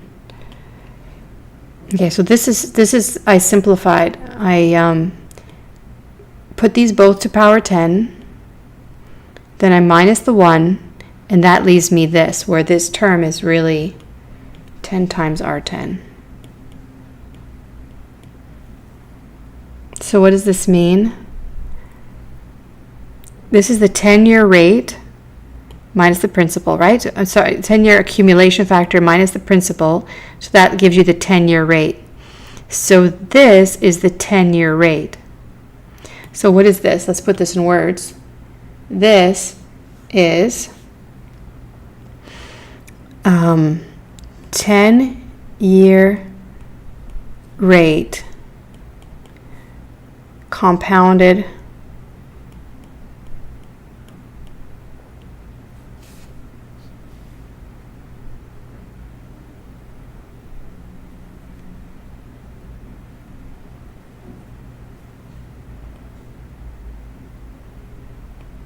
every 10 years. So you see what I've done?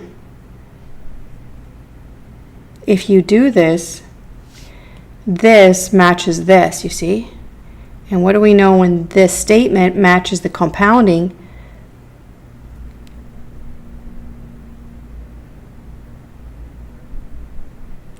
This is also EPR 10.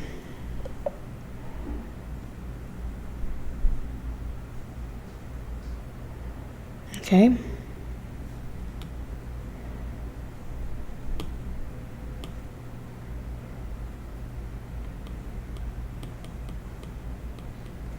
I just note. Just noting that on the side.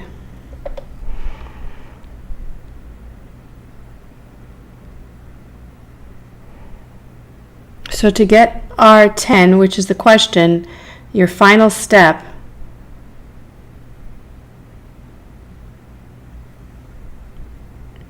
is to convert the 10-year effective rate. So let me draw it. I'm going to draw it now. I hope this helps.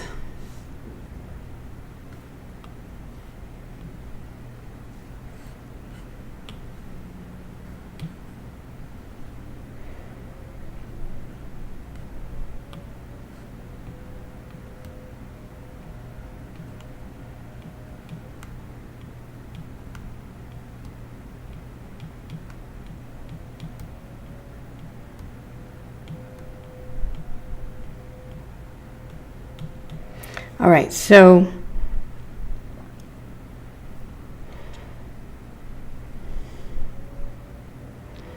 EAR is each of these, right?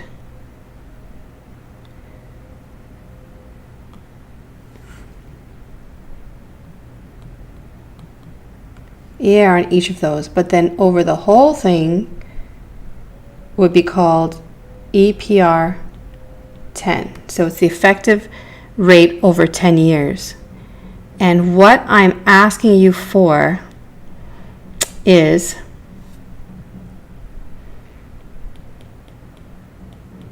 find the R10. So go from the effective rate over 10 years and make it simple interest over the year. What is the relationship between these? This is simple interest and this one is compound, the relationship that I taught you is to divide or multiply. Anyway, they're multiplicative. But the difference is now I'm going to a smaller period from a larger one.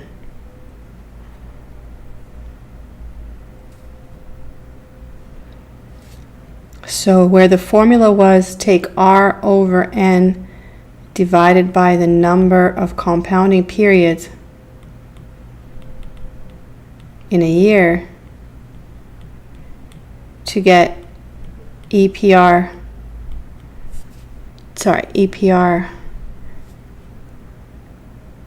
N, it applies here as well.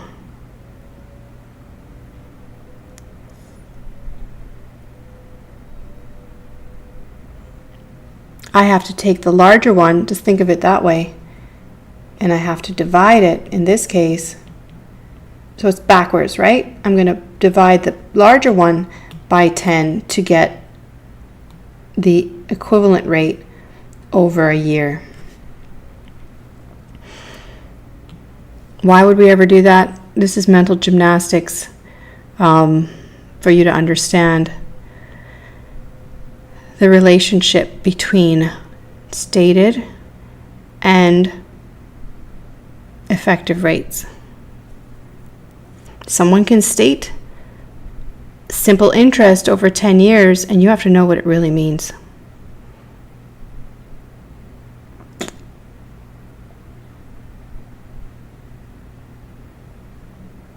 So notice it's the opposite. I haven't been looking at your comments. I'm going to look now.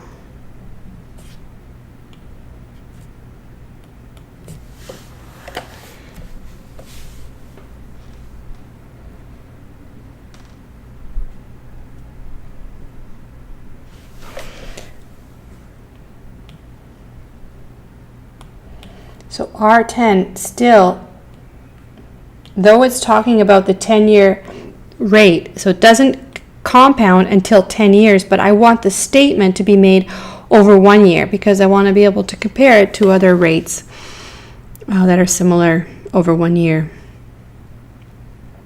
So it still falls over here, but it's not the effective rate.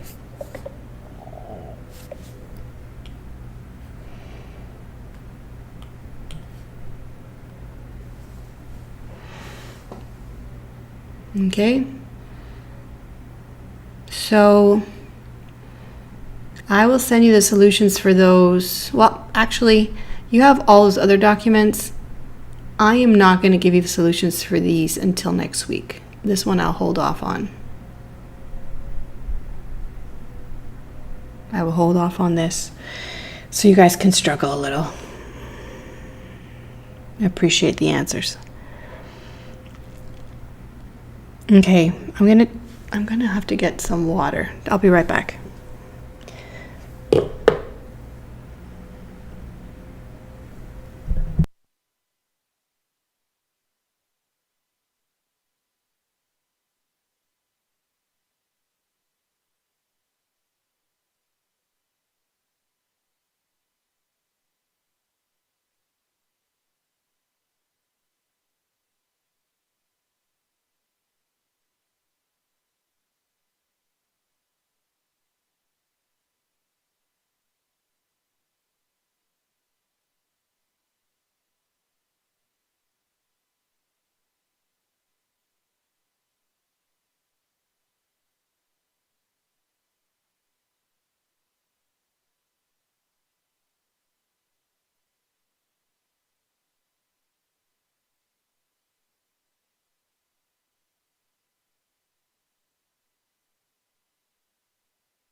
Okay, I'm back.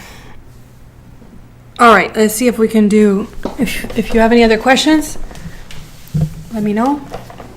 Let's see if we can do 2.8. Question number 7.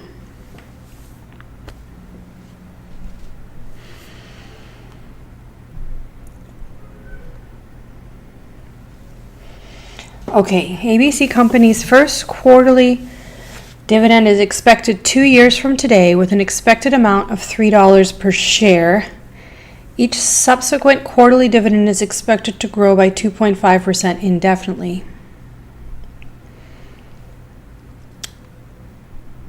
And this is another one you got to move it around. Kind of want to do one with differential growth instead. If I'm going to spend half an hour, let's do that instead. Is that okay, Paula? I'm going to find one even more complicated off the document I was just looking at.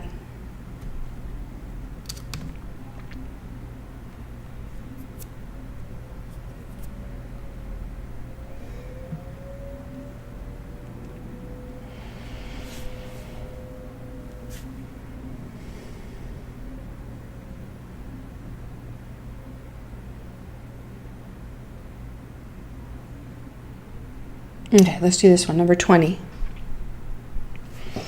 Let's do number 20. So, I tell you in the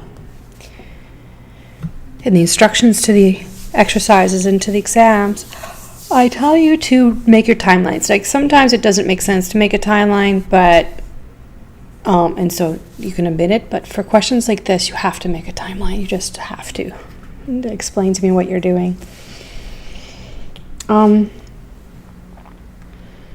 So the first quarterly dividend for Winkler is expected to be 3 years from today with an expected amount of $1.20 per share.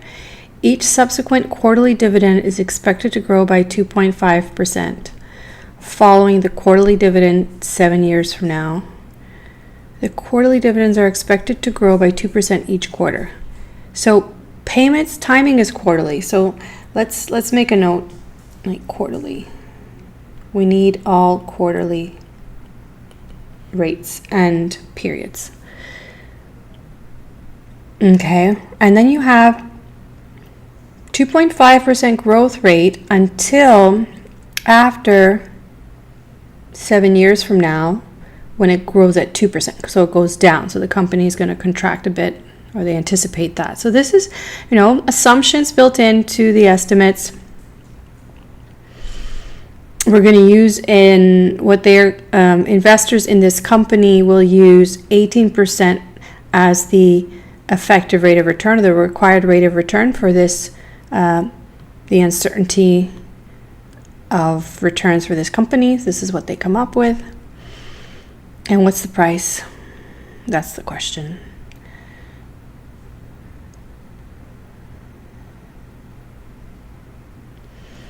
So I'm going to draw this with a ruler.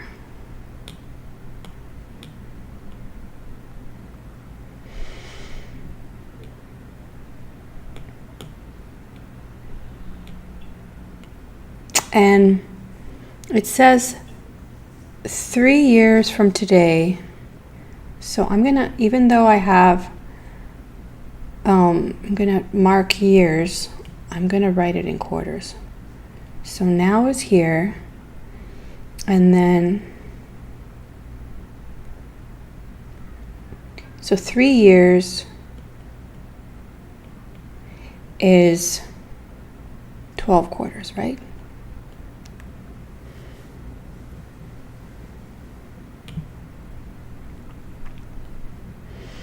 Each subsequent quarterly dividend is expected to grow at 2.5. So from here, so it's 120 in the first period, 3 years from now, and then it's 2.5 per quarter growth rate.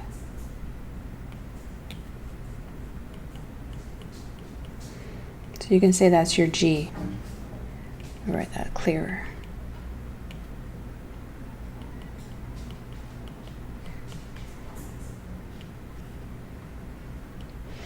following the quarterly dividends 7 years from now, the quarterly dividends are expected to grow by 2% each quarter. Okay, so then this is going to happen and grow until 7 years. So that was 3, 4, so I'll mark 4, 5, 6, 7. So we'll say 7 years. I'm going to erase this thing if I can.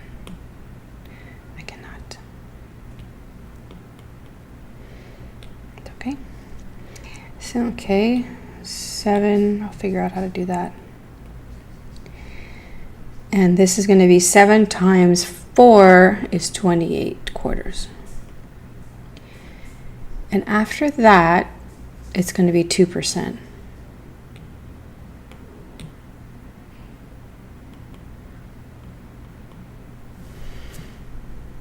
Okay. And these are quarterly rates. If you were not given G's that were quarters, you would have to make them quarterly rates as well. Now, what's missing? I need to know what this is going to be to know what happens after, right? So, in between here, there's always 4. 1, 2, 3. No, that's too many. 1, 2, 3, 4. 1, 2, 3, 4. 1, 2, 3, 4. 1, 2, 3, 4. Okay, so these are quarters here.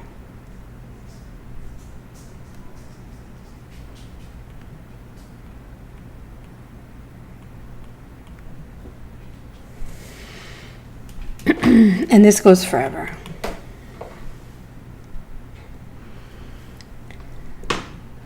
All right, all I need for my drawing is going to be what happens, because I need my C1 for my perpetuity formulas. I need the first cash flow 1 period from now. So you're going to have to tell me, what is this here? You can count them, but you could also use the technique that I taught you for intervals between 12 and 28 to know what this is going to be.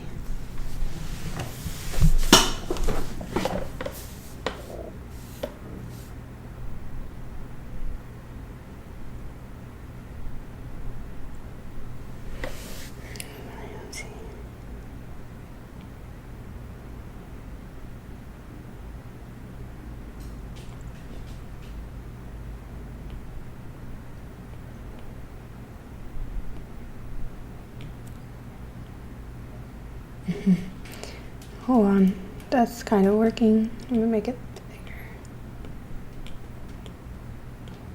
Thank you, Juan. Beautiful. All right, so the question was,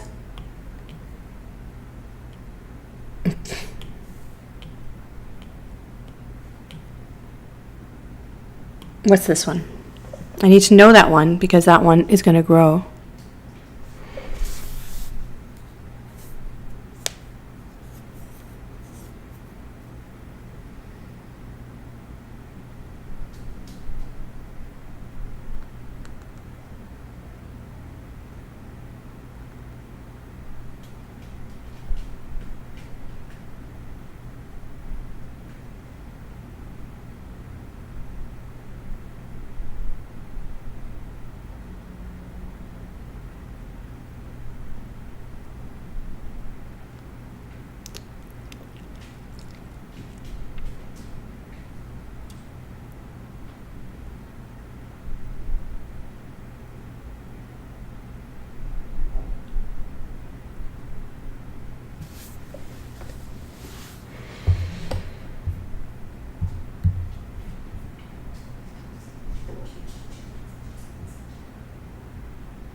Nobody?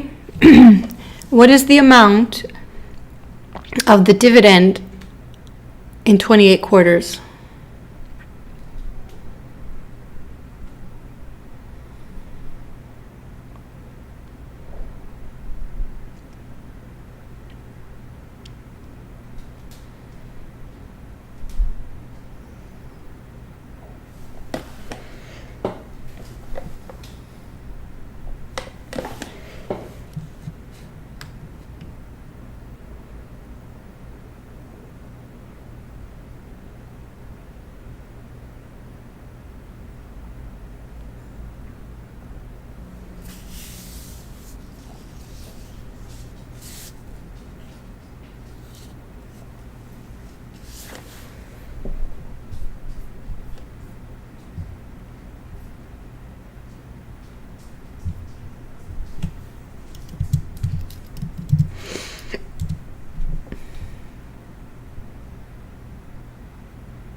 Nobody? Are you guys there?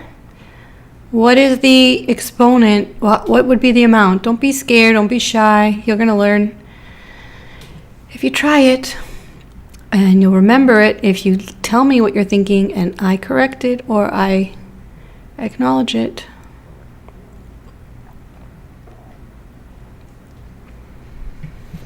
All right. You don't want to tell me.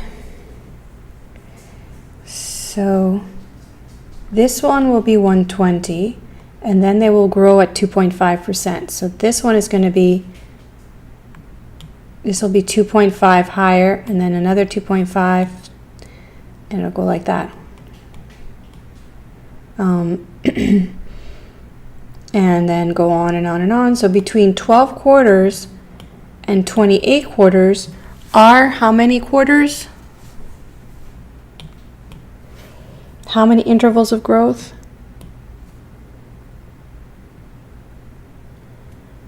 It's 28 minus 12.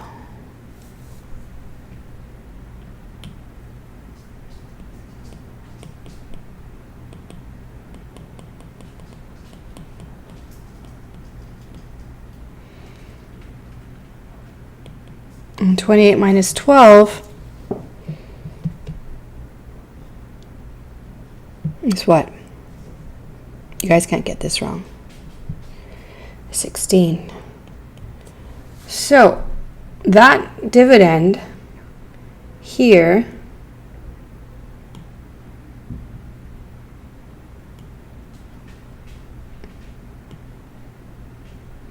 will be 1.025 to the 16. Okay, so they're all going to be different rates. This is going to be at the 28th quarter. This will be the dividend. And then the next one, which is important, so I need this one to get the next one. Okay, that's the most important thing, which I'll draw up here, I guess.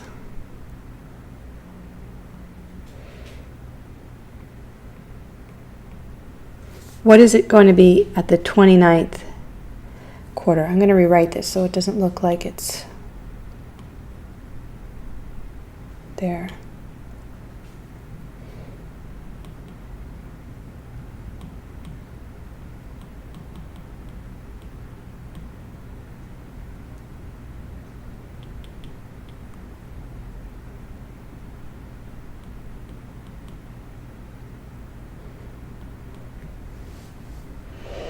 So what about the 29th quarter?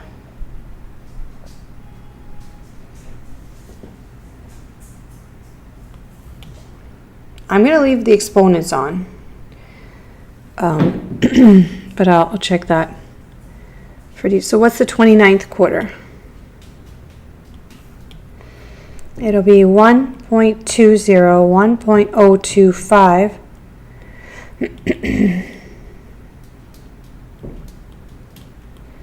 To the 16 times 1.02, because it went down. So if I put that in my calculator, yeah.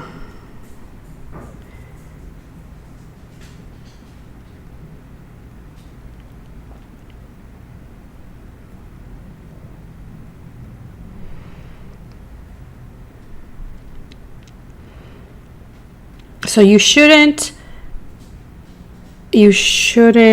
round intermediate calculation, so I'm going to leave it like that. Is everybody okay? So this is a differential growth model. This one, it grows up to 16 periods at 2.5%, and then the next one will grow at 2%. So that's here. And I'll move this up a little bit. Oh, I erased my white.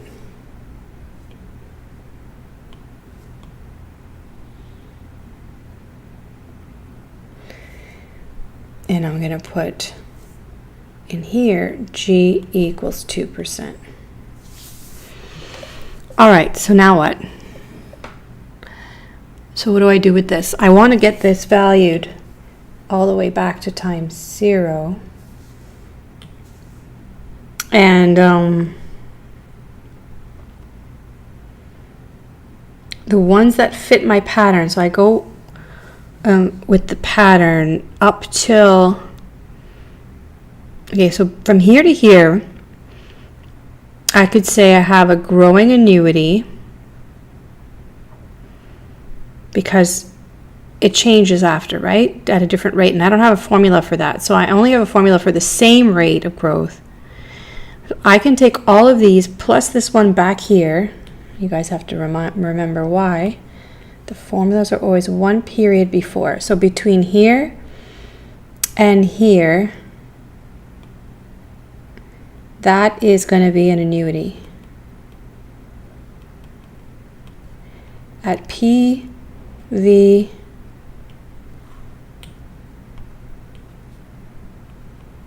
how many quarters? This was 12, so 11. I'll go to 11 quarters. I might have done this different in the solutions, but this should work too.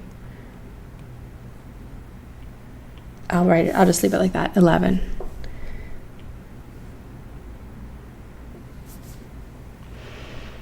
Okay, annuity with growth.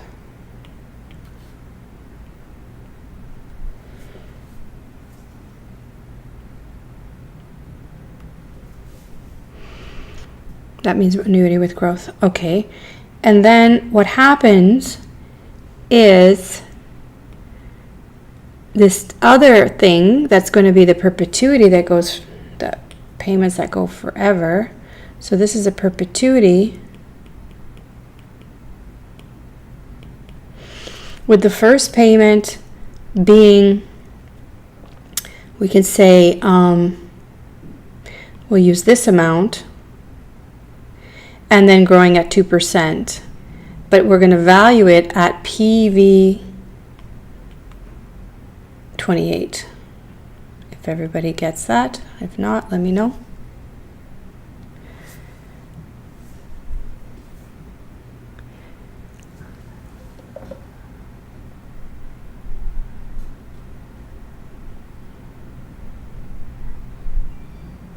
And then I need to put them together.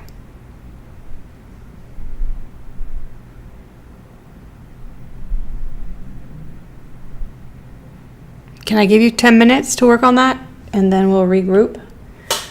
And I'll show you the answer. Or I'll be writing the answer as we go, but you guys work on it.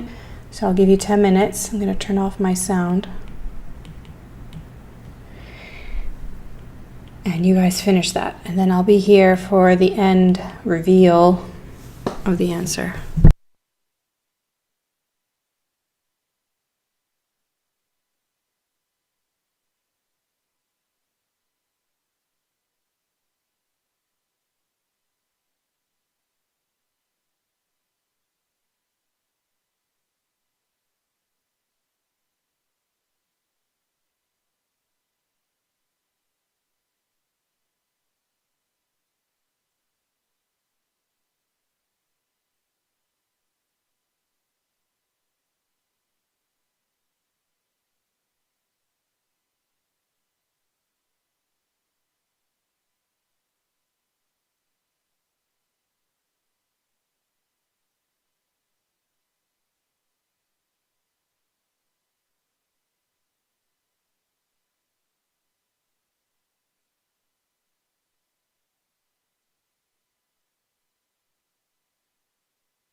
Okay, you're relatively quiet, or you're completely quiet. Let me start doing this. The first one I said would be an annuity with growth. So you need to know how many periods or how many payments there are. Although there were 16 intervals of growth, the payment starts here and there are 17 payments. Remembering my little lesson about intervals and payments,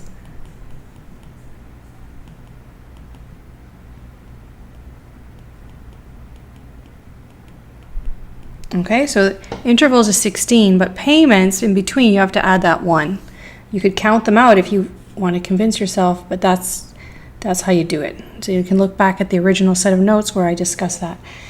All right, so we make the formula, we prepare the formula for annuity with growth. So PV11 is equal to the first payment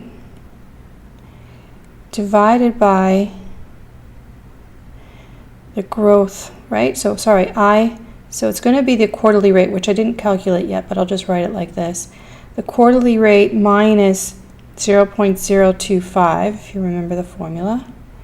And then 1 minus, and 1 plus g at the top, so 1.025, over 1 plus the interest rate, or the growth rate, the interest rate, I have to calculate, all to the power of 17. So that's PV at 11. Questions about that? So remembering, our formula gives us the the value 1 period before the first cash flow, where cash flows are growing at a rate of 2.5%.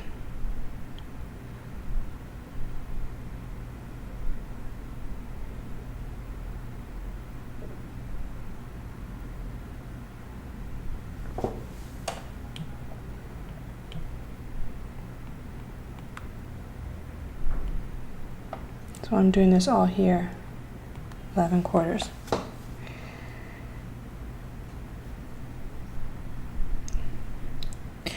So it's not so hard now that we have it all laid out, but still, you got to be careful.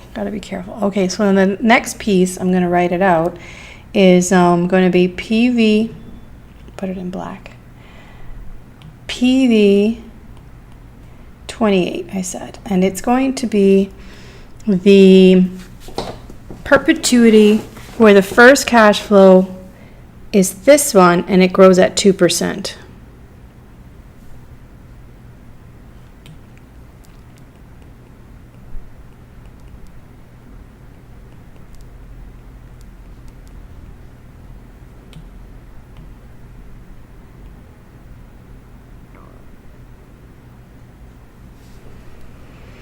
And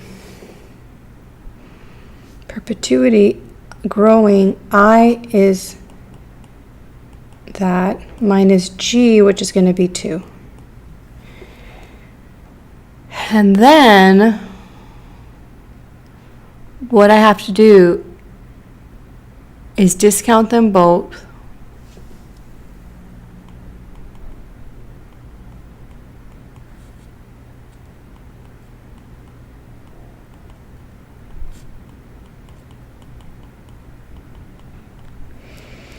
And you have to discount this one.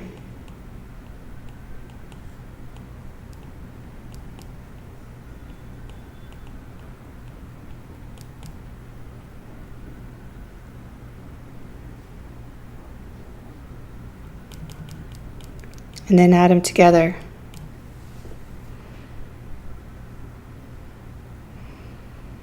So what I'm going to do is give you the answer. What I'll do is I'll give you just the answers, not the solutions for all of these, so you guys can work on it. How about that? That's what I'll do.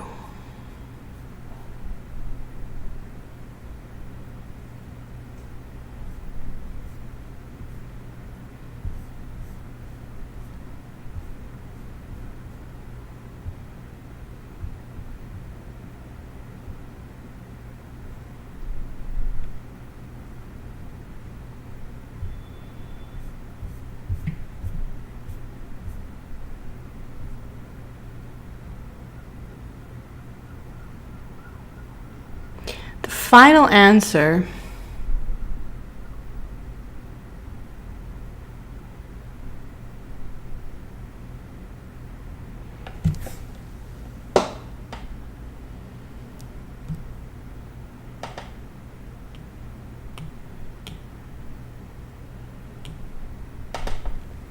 is $36.54.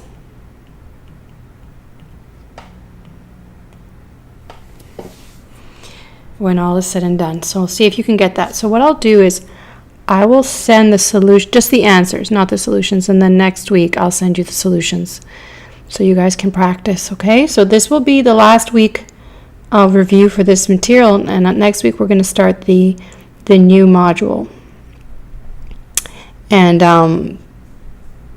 let me say what chapters we finished then.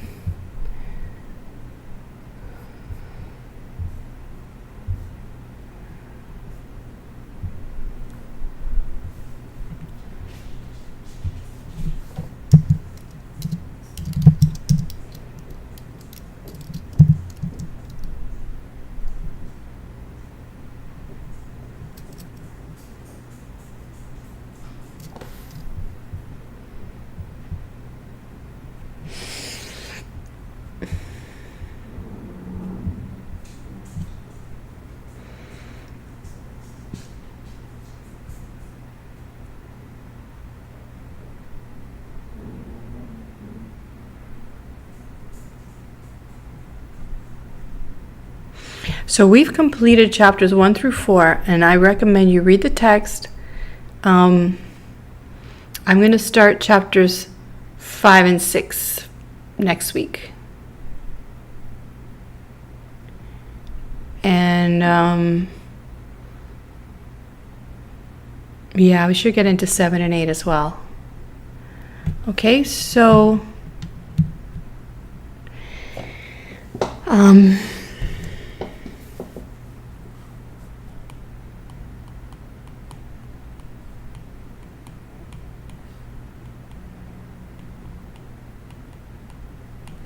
So my review of chapters 1 through 4 is completed unless you want me to solve certain problems.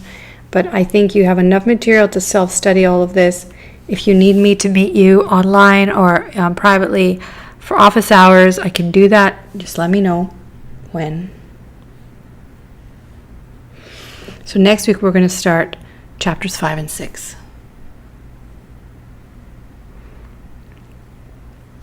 In preparation for the next test.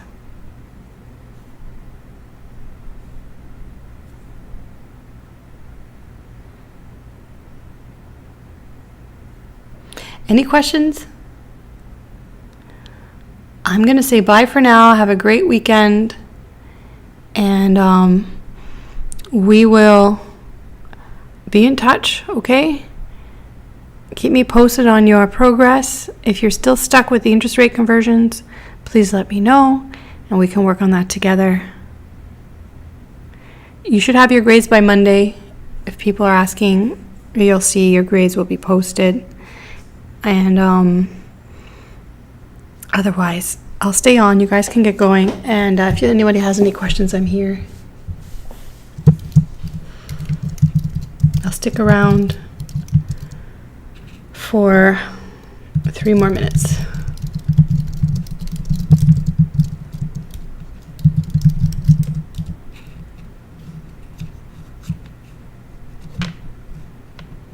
No, you can read 5 and 6.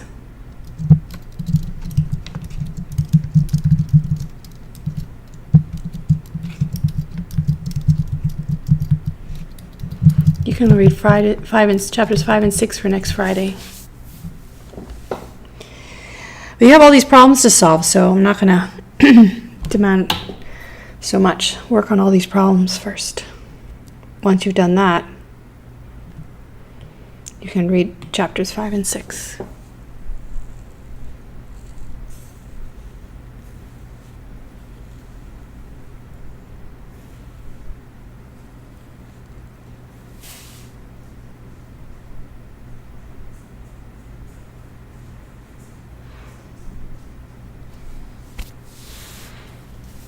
Okay, have a good Have a good weekend. Have a good week. And keep in touch. I'm thinking that maybe for the test we'll have a session in Teams where you guys can speak and ask me questions, or we can see each other. How do you feel about that? I don't know, some students like that. Some students don't. So I'll do a little bit of both. Well, lots of this. I really prefer just the online instruction. But we can meet for questions in Teams in a few weeks. So be prepared.